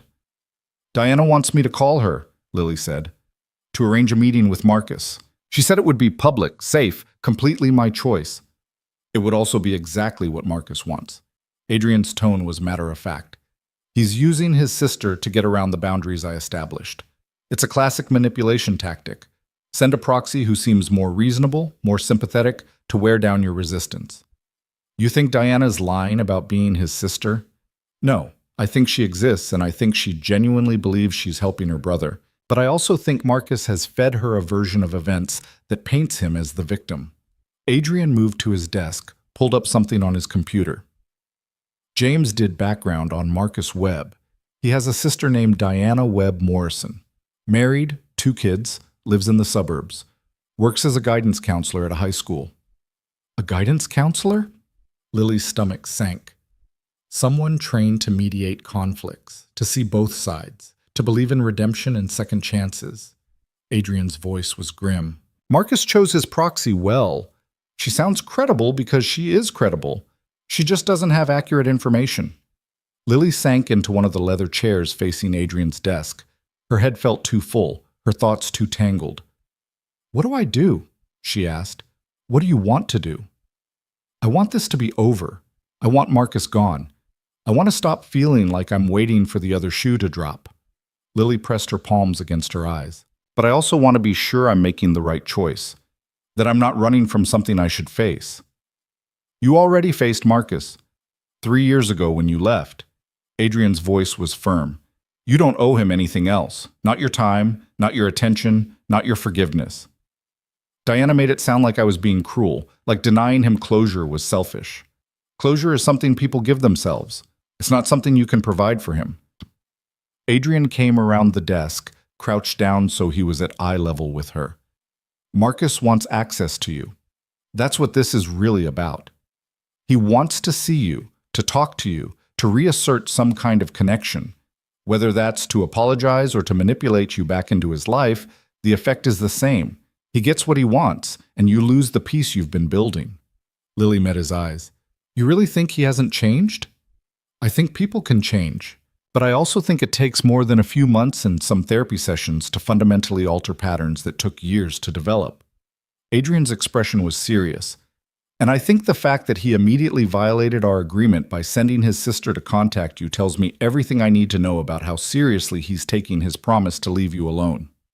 The logic was sound, but doubt still gnawed at Lily's edges. What if I'm wrong about him? What if he really does just want to apologize and I'm being paranoid? Then you're wrong. And the consequence is that someone who hurt you doesn't get the satisfaction of your forgiveness. Adrian's voice was gentle. But if you're right, if he's still the person he was 3 years ago, then meeting him means giving him another opportunity to hurt you. Which risk feels bigger? Lily knew the answer immediately.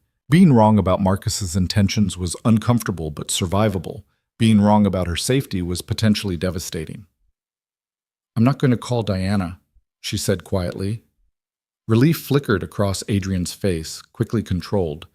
"Okay, but I need to know something." Lily leaned forward. "If I had decided differently, if I'd said I wanted to meet Marcus, would you really have supported that decision?" Adrian was quiet for several heartbeats. When he spoke, his honesty was almost painful. "I would have hated it. Would have tried to talk you out of it. Would have insisted on being there with a full security team." He paused. "But yes, if you were genuinely certain it was what you needed, I would have respected it. Because your autonomy matters more than my comfort. Even though you don't trust Marcus? I don't have to trust Marcus to trust you." Adrian's voice was firm. "If you believed meeting him was necessary for your healing, then it would be necessary. My job isn't to make decisions for you. It's to make sure you have the support and safety to make decisions for yourself." Lily felt something shift in her chest, because that was the difference Diana had tried to obscure. Marcus had made decisions for Lily disguised as protection. Adrian was offering actual protection so Lily could make her own decisions. The distinction mattered. "Thank you," Lily said softly. "For what?" "For being honest, for not trying to manipulate me into the answer you wanted." She managed a small smile. "For being exactly as controlling as you said you weren't." Adrian's answering smile was genuine. "I'm trying. It's harder than it looks." "I know." Lily stood, suddenly aware of how late it was and how emotionally exhausted she felt. "I should let you get back to work." "Lily." Adrian caught her hand as she turned toward the door. "One more thing." "Yes?" "Diana's call tonight. It won't be the last contact attempt. Marcus is testing boundaries, trying to find angles that work." His grip tightened slightly. "If anyone else reaches out, I need you to tell me immediately. No waiting, no wondering if you should handle it yourself, okay?" "Okay, hey." "I mean it." Diana sounded reasonable because Marcus knew she would. The next person might sound even more credible. Adrian's eyes were serious. "Don't let him isolate you through doubt. That's his strategy." Lily understood. Marcus had always been skilled at finding vulnerable spots, at planting seeds of uncertainty that grew in darkness. "I'll tell you," she promised. "No more late-night crisis spirals alone." "Good." Adrian released her hand, but his expression remained concerned. "Try to sleep. Tomorrow will be better." Lily nodded and left the study, but sleep felt impossible. She returned to her room and lay in bed staring at the ceiling, Diana's words circling through her mind like vultures. Had she traded one controlling man for another? Was Adrian's protection just a prettier version of possession?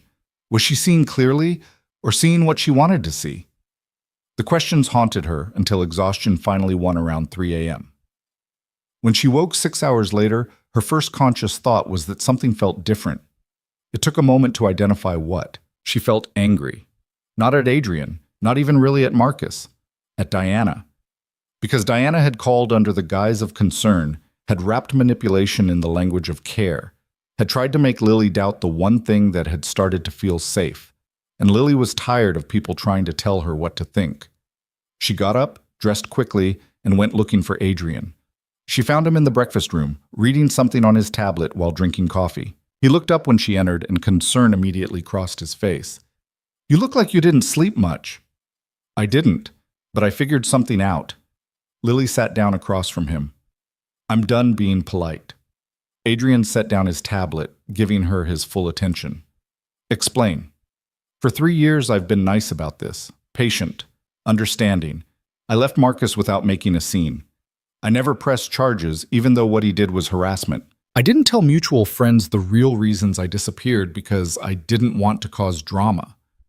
Lily's voice strengthened, and now he's using that against me, telling his sister I abandoned him without explanation, acting like he's the victim, sending proxies to guilt me into giving him what he wants. "Yes," Adrian said simply. "That's exactly what he's doing. So I want to stop being nice." Lily leaned forward. "I want to be clear, definitive. I want Marcus to understand that there is no version of reality where we have contact again. No apologies, no closure, no second chances. Just done." Adrian's expression shifted into something approving. "What do you need from me?" "Help me craft a message. Something I can send to Diana that's polite but absolute. Something that can't be twisted or reinterpreted. Lily's jaw set.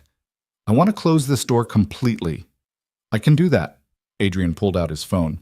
But I need you to be sure. Once you send something like this, there's no walking it back. It's a permanent boundary. I'm sure. And she was. Completely, finally sure. I don't owe Marcus anything. Not my time, not my energy, not my guilt. I left for good reasons, and those reasons haven't changed. No, they haven't. Adrian started typing and say, how's this? Diana, I appreciate you reaching out, but I need to be clear. I left Marcus 3 years ago because the relationship was unhealthy. I have not changed my mind. I do not want contact with him now or in the future. Please respect this boundary and do not contact me again on his behalf. I wish you and your family well. Lily read it over. Professional, clear, final. It's perfect. You want to send it from your phone or mine? Mine. It needs to come from me. Lily took a breath. But I want you there when I do it. Always. Adrian handed her his phone so she could copy the message. Send it whenever you're ready. Lily opened her messages, found Diana's number, and copied Adrian's words verbatim. Her finger hovered over the send button for just a moment. Then she pressed it. The message went through with a soft whoosh, and Lily felt something release in her chest. Not relief exactly, more like resolution. Done, she said quietly. How do you feel? Like I just slammed a door that's been open too long. Lily set down her phone. Good. Scared, but mostly good. The fear will fade. Adrian's voice was certain. The good will stay. They sat together in comfortable silence while Lily processed what she'd just done. She'd drawn a line, established a boundary, taken back power she hadn't realized she'd been giving away. Her phone buzzed. Diana's response came faster than expected. I understand. I'm sorry things ended this way, but I hope someday you'll reconsider. Marcus really has changed. Lily showed Adrian the message. She doesn't believe you, he observed. I know, but that's not my problem. Lily blocked Diana's number without responding. I said what I needed to say. What she does with it is her choice. Adrian's smile was proud. Look at you, setting boundaries like a professional. I learned from watching you. Lily managed a small smile back. You're very good at telling people no. Years of practice. Adrian's expression grew more serious. But I need you to prepare for the possibility that Marcus won't accept this, that he'll find other ways to try to reach you. I know, Diana was test number 1. There will probably be others. Lily squared her shoulders. But I'm not backing down.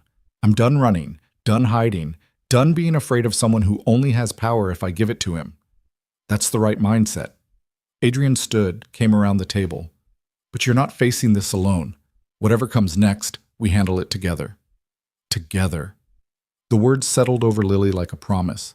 For 3 years, she'd been alone, had made decisions in isolation, had carried fear like a weight, had survived through pure stubbornness and the belief that invisibility equaled safety. But she wasn't alone anymore. And she was starting to believe that maybe, just maybe, being seen wasn't the most dangerous thing that could happen to her. Maybe it was the beginning of being free. Adrian's hand found hers, warm and steady. What do you want to do today? The question surprised her. After everything that had happened, the normalcy of it felt jarring. I don't know. I haven't thought past blocking Diana's number. Then let me make a suggestion. Adrian's voice was careful. Take the day off, no work, no responsibilities, no thinking about Marcus or Diana or threats. Just do something for yourself. I can't just not work. Yes, you can. I'm giving you the day.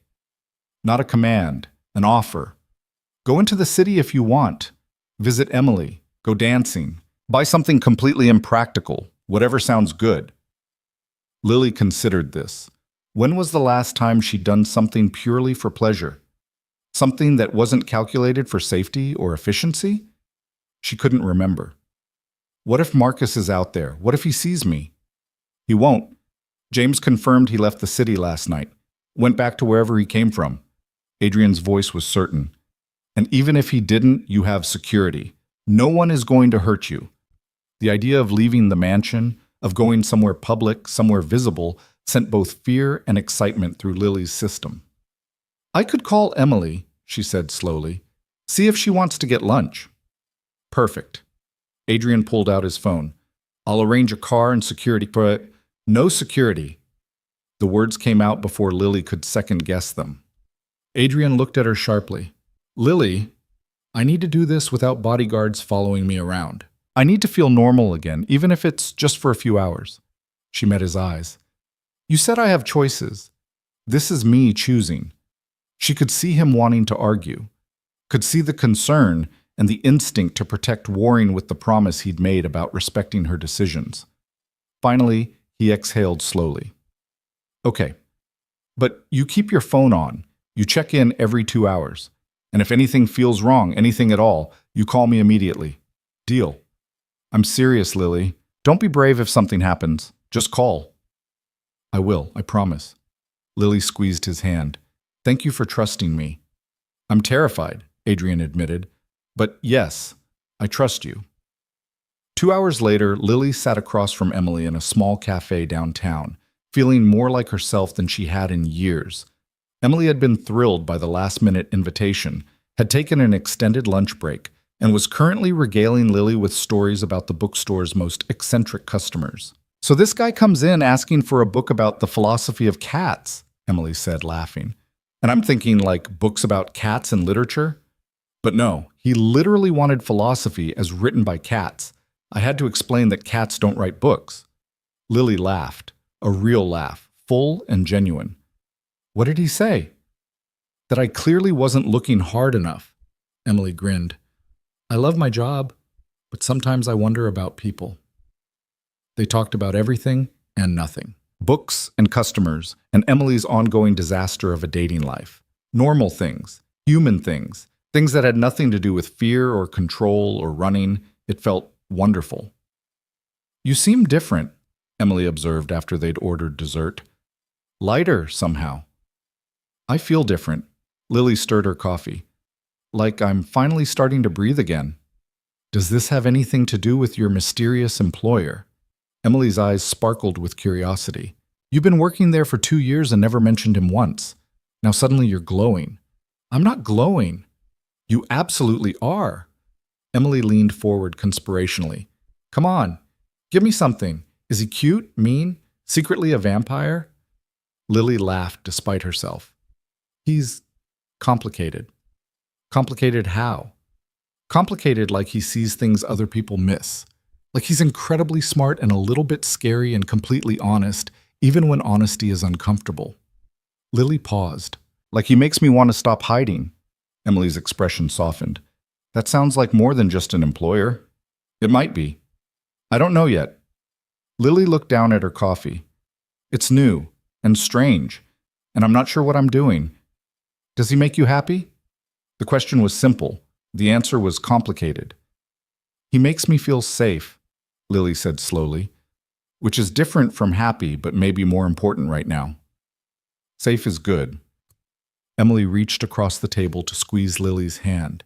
"You deserve safe and happy and all the good things."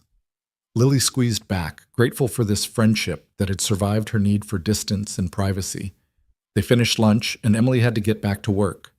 They hugged goodbye on the sidewalk, promising to do this more often. As Lily walked back toward where the car was waiting, her phone buzzed. A text from Adrian. "Everything okay?" She smiled and responded, "Perfect. On my way back now." His reply came immediately. "Good. I was starting to worry." Lily pocketed her phone and breathed in the cool afternoon air. The city moved around her, people rushing to appointments, street vendors calling out, cars honking in the eternal dance of urban traffic. Normal life. She'd forgotten what it felt like to be part of it, instead of hiding from it. Maybe Diana had been wrong about more than just Adrian's intentions. Maybe Lily wasn't trading one cage for another. Maybe she was finally learning to fly. The car ride back to the mansion felt different from every other journey Lily had taken in the past 3 years. She wasn't checking mirrors for followers, wasn't calculating escape routes, wasn't making herself small in the back seat, hoping to disappear. She was simply riding home. The word surprised her. Home. When had Adrian's mansion stopped being a workplace and started feeling like sanctuary? When he saw you, a quiet voice answered. When he chose to look beyond the uniform and recognize the person underneath, the driver, a quiet man named Robert, who'd worked for Adrian for years, pulled up to the main entrance. Lily thanked him and walked inside, expecting to find the usual afternoon calm of staff moving through their duties. Instead, she found Adrian waiting in the entrance hall. He looked tense, not quite worried, but close. "You're back early," he said, relief evident in his voice despite the casual words. Emily had to get back to work. Lily studied his expression. "Were you actually worried?" "Terrified, if I'm being honest." Adrian's smile was rueful. "Turns out letting someone I care about walk around unprotected is harder than I thought." Someone I care about. The words settled in Lily's chest like warmth. "I was fine," she said gently. "No threats, no Marcus, no drama, just lunch with a friend." "Good." Adrian visibly relaxed. "I'm glad. You needed that." "I did." Lily moved closer. "Thank you for letting me go. I know it wasn't easy for you." "Nothing about this is easy." Adrian's honesty was becoming familiar. "But it's worth it." Before Lily could respond, James appeared from the direction of Adrian's study, tablet in hand and expression serious. "We have a situation," he said without preamble. Adrian's entire demeanor shifted instantly. "What kind of situation?" "Marcus Webb filed a restraining order application this morning, against you." James handed over the tablet. "Claims you threatened him with physical violence, used your influence to intimidate him, and are harassing him through proxies." Lily's blood went cold. "That's not what happened." "Of course it's not." Adrian's voice was calm as he scanned the document. "This is retaliation.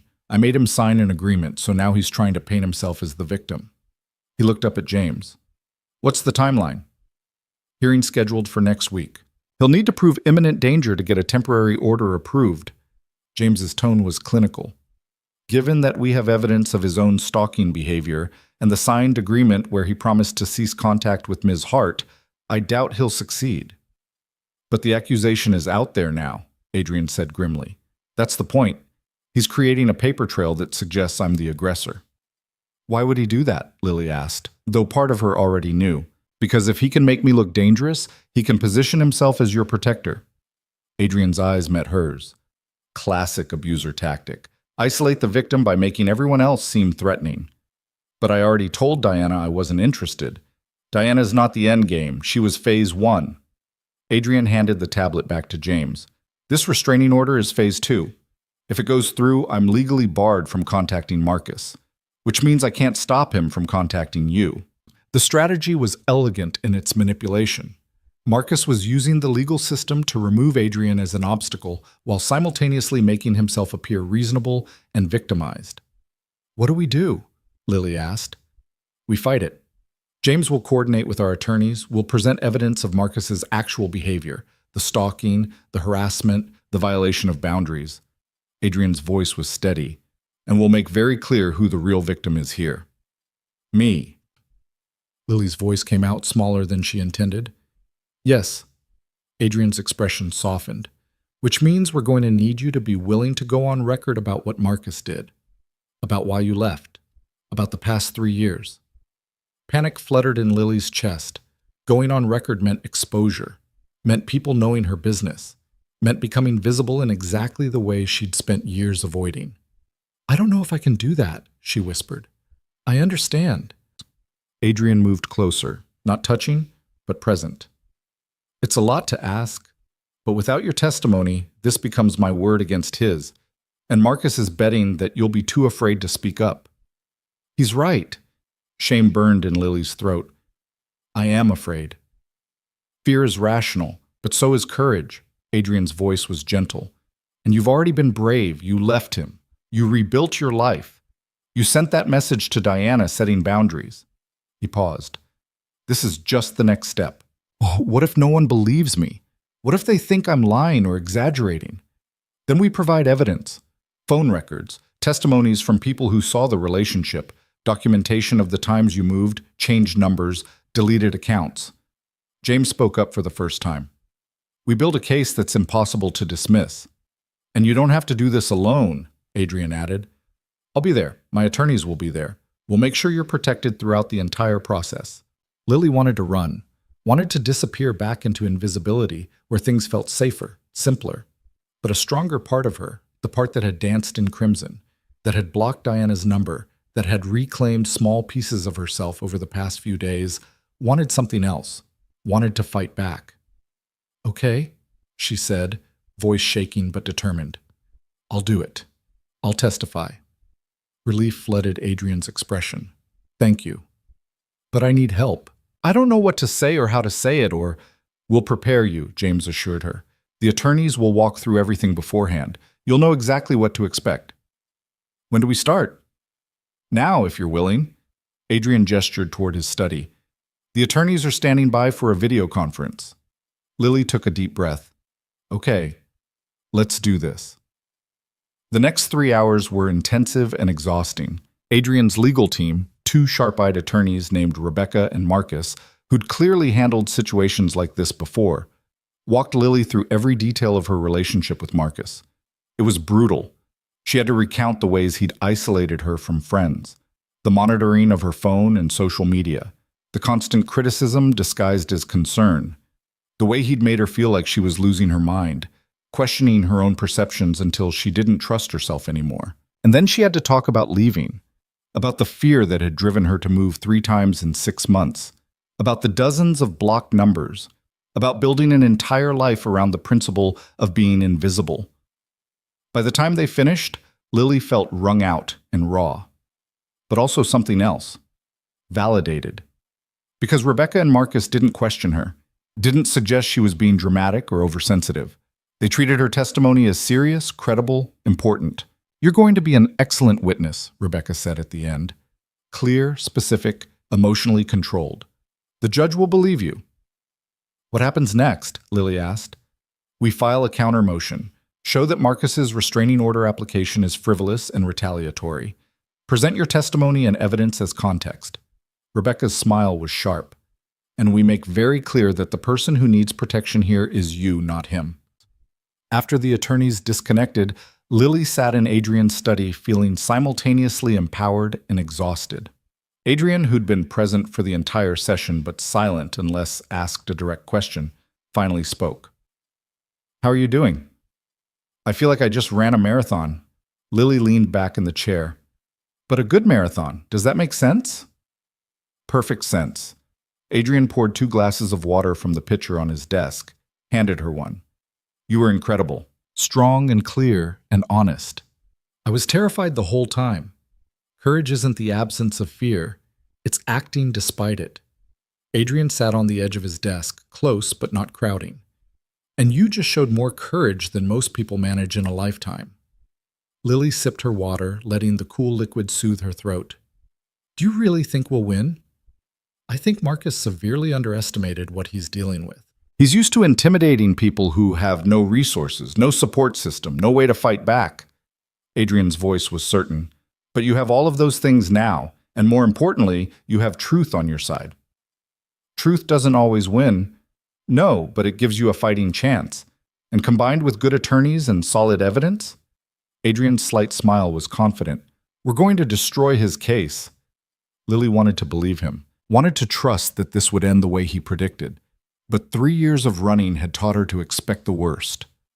As if reading her thoughts, Adrian added quietly, "Even if something goes wrong at the hearing, which it won't, Marcus still can't reach you. He's geographically distant, legally constrained, and facing consequences if he violates the agreements he's already signed." He paused. "You're safe, Lily. That's not going to change." "How can you be so sure?" "Because I won't let it change." Simple. Absolute. Neither will James or Rebecca or Marcus, the attorney, not the Nightmare X. Adrian's expression turned serious. "You're not alone in this anymore, and that makes all the difference." The words settled over Lily like a blanket. For 3 years, she'd been alone, had made every decision in isolation, carried every burden solo, survived through sheer stubborn will. But she wasn't alone anymore, and maybe, just maybe, that was enough. The next week passed in a blur of preparation and anticipation. Lily continued her regular duties at the mansion, but everything felt different now. She wasn't hiding, wasn't making herself invisible. She was simply living. Adrian had stopped treating her as staff entirely. They had breakfast together most mornings, talking about everything from books to current events to the completely mundane details of daily life. He asked her opinions on things, not in a testing way, but because he genuinely wanted to know what she thought. It was strange and wonderful and terrifying all at once. The night before the hearing, Lily couldn't sleep. She lay in bed until midnight, then gave up and went looking for Adrian. She found him exactly where she expected, in his study, working late as always. He looked up when she knocked, concern immediate in his expression. "Can't sleep? Too nervous." Lily stepped inside, closing the door behind her. "Keep running through tomorrow in my head. What if I freeze? What if I can't speak?" "Then Rebecca will speak for you. That's what attorneys are for." Adrian set down his pen. "But you won't freeze. You're stronger than you think." "I don't feel strong." "Strength isn't always loud. Sometimes it's quiet and persistent and shows up even when you're terrified." Adrian stood, moved around the desk. "You've been showing that kind of strength for 3 years. Tomorrow is just the next step." Lily wrapped her arms around herself. "What if Marcus is there?" "At the hearing." "He will be. It's his application." Adrian's voice was matter-of-fact. "But you won't be alone with him. I'll be there. Rebecca and Marcus will be there. Court officers will be there. And if he tries to approach you, security will intervene." "I don't want to see him." "I know, but seeing him might actually help." At Lily's confused look, Adrian explained, "Right now, Marcus exists in your head as this enormous threat. But in reality, he's just a man. Smaller than your fear of him, weaker than your courage." He paused. "Seeing him might remind you of that." Lily considered this. For 3 years, Marcus had been a monster in her imagination, a threat too big to face. But what if Adrian was right? What if seeing him, really seeing him, not through the lens of past trauma, but through present reality, diminished his power? "I hate that this is still happening," she said quietly. "I thought leaving would be the end. But it just keeps going." Because Marcus doesn't accept reality. He believes he's entitled to you, to your attention, to your life. Adrian's voice hardened. "But tomorrow, we're going to make reality very clear, and he's going to have to accept it whether he wants to or not. And if he doesn't, then the consequences escalate until he does."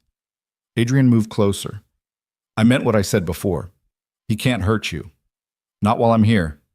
Lily looked up at him, at this complicated man who'd gone from barely noticing her to completely reorganizing his life around protecting her in the span of a week. "Why?" The question came out raw. "Why do you care so much?" Adrian was quiet for a long moment. When he spoke, his voice carried a vulnerability she'd rarely heard. "Because when I saw you dancing in that club, I saw something I'd forgotten existed. Joy, freedom, life lived without constant calculation." He paused. "You reminded me that there's more to existence than systems and control, and I don't want to go back to the way things were before." "Before you saw me?" "Before I remembered what it felt like to care about someone more than I cared about maintaining control." Adrian's eyes held hers.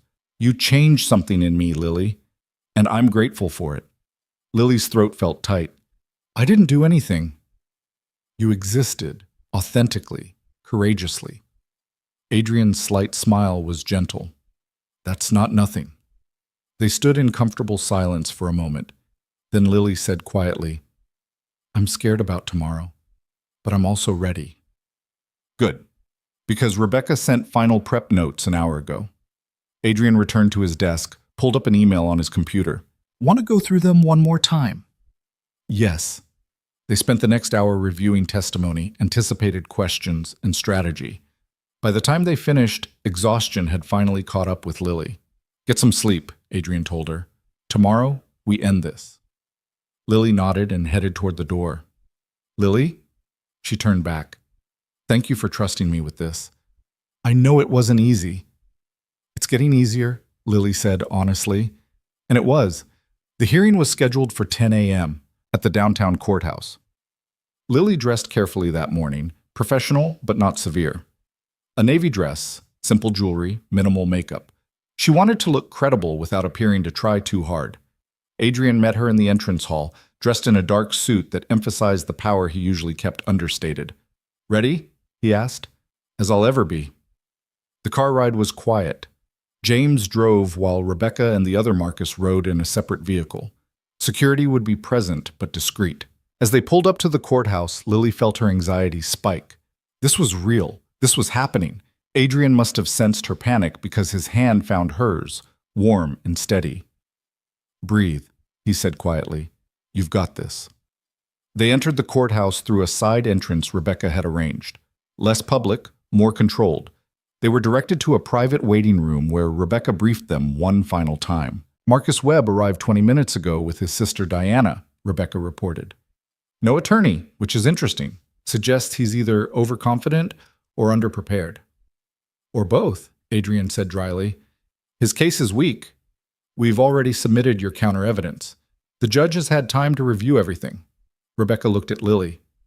"When you're called to speak, just tell the truth. Simple, direct, honest. That's all you need to do." Lily nodded, not trusting her voice. At 9:55, they were called into the courtroom. Lily's first glimpse of Marcus in 3 years was jarring. He looked ordinary. Not the monster she'd built up in her mind, not the terrifying figure who'd haunted her nightmares. Just a man in his 30s, moderately attractive, dressed in business casual. Small. That was the word that came to mind. He looked small. Diana sat beside him, expression carefully sympathetic. When she saw Lily, something flickered across her face. Recognition, maybe, or calculation. The judge, a woman in her 50s with sharp eyes and no-nonsense demeanor, called the hearing to order. Marcus presented his case first. He spoke about feeling threatened by Adrian's influence, about being coerced into signing an agreement under duress, about fearing for his safety. He was good, convincing even. He spoke with just the right amount of concern and vulnerability. But Lily noticed something he probably didn't realize. He never once looked at her, not when he described their past relationship. Not when he talked about being worried for her well-being. Not when he claimed Adrian was preventing him from ensuring she was safe. He couldn't look at her. And Lily realized why. Because looking at her would mean seeing her as real. As a person with agency and choices. And Marcus's entire worldview depended on her being a thing he could manage, rather than a person who could reject him. When it was Rebecca's turn, she was surgical. She presented evidence of Marcus's stalking behavior. Phone records showing dozens of calls from different numbers. Social media searches. The private investigator he'd hired. She presented the signed agreement where Marcus had promised to cease contact. And then she called Lily to testify. Lily stood on shaking legs and approached the witness stand. The judge looked at her kindly. "Please state your name for the record." "Lily Hart." "Ms. Hart, can you describe your relationship with Marcus Webb?" Lily took a breath, found Adrian's eyes in the audience, drew strength from his steady presence. Then she spoke. She described the relationship, how it had started well, how it had gradually turned controlling, how Marcus had isolated her from support systems and made her doubt her own perceptions. She described leaving, the fear, the multiple moves, the changed numbers. She described the past 3 years of constantly looking over her shoulder. And she described the relief she'd felt when Adrian had finally made Marcus understand that she was not available to be reclaimed. Throughout her testimony, Marcus sat very still. Diana's expression shifted from sympathetic to uncertain. When Lily finished, the judge asked, "Do you fear Mr. Webb?" "Yes," Lily said honestly. "Not because I think he'll physically harm me, but because he doesn't accept that I have the right to refuse him. And that's terrifying." The judge made notes. Then she looked at Marcus. "Mr. Webb, based on the evidence presented here, it appears that you have engaged in a pattern of unwanted contact with Ms. Hart over several years. The restraining order you're requesting suggests that Mr. Vale threatened you. But the evidence suggests that his intervention was necessary to stop your harassment of Mrs. Hart." She paused. "Do you have any response to this?" Marcus finally looked at Lily, and in that moment, she saw him clearly for the first time in years.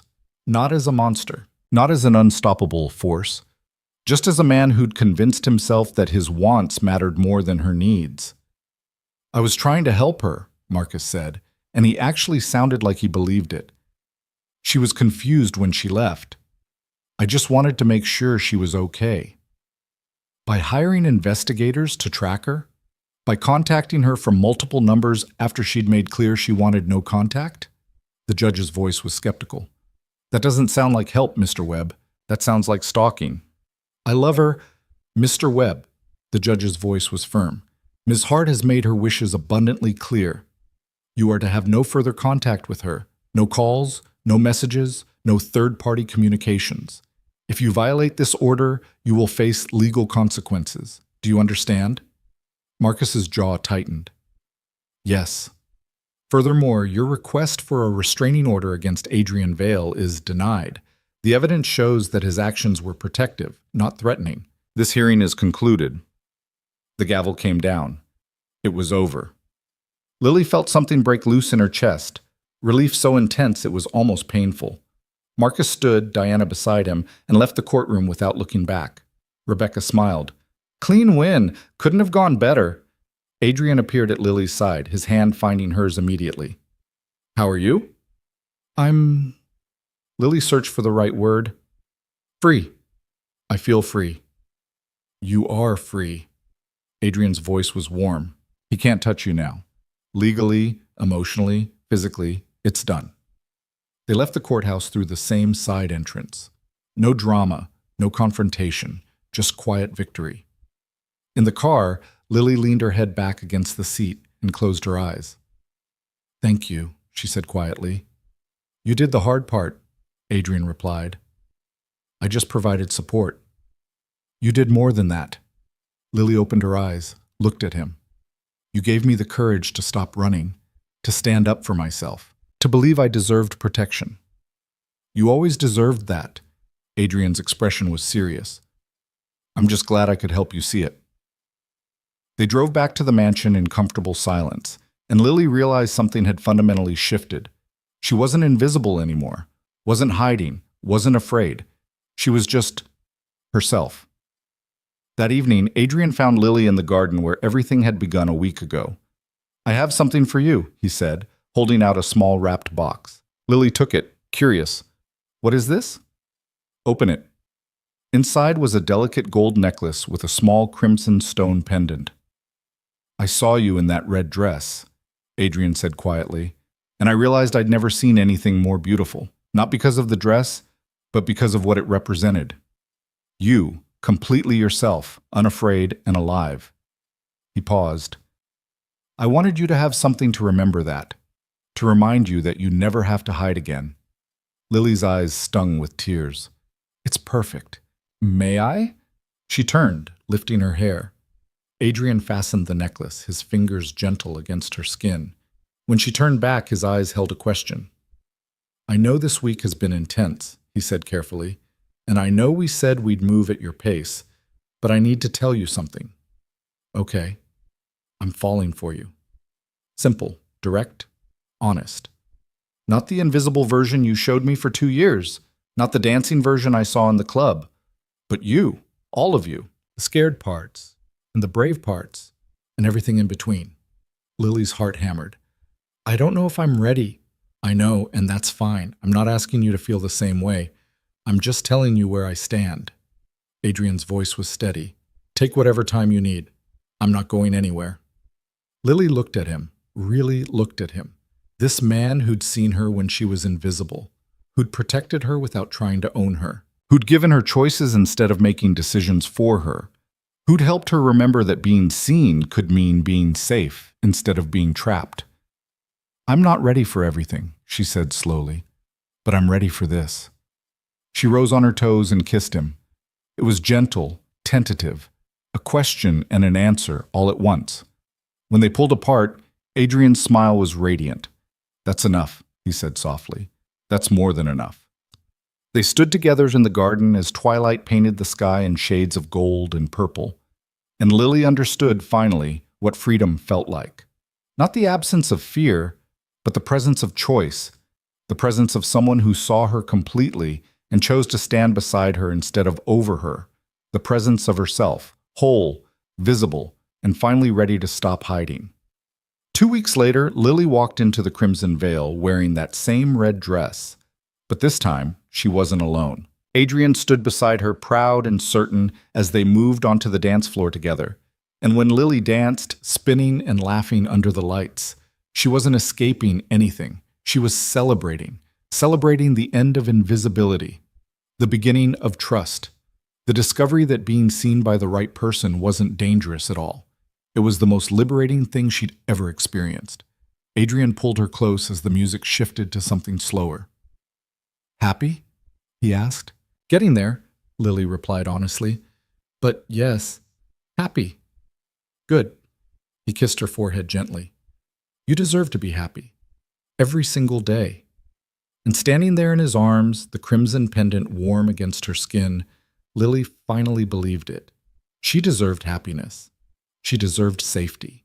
She deserved to be seen, and she would never disappear again.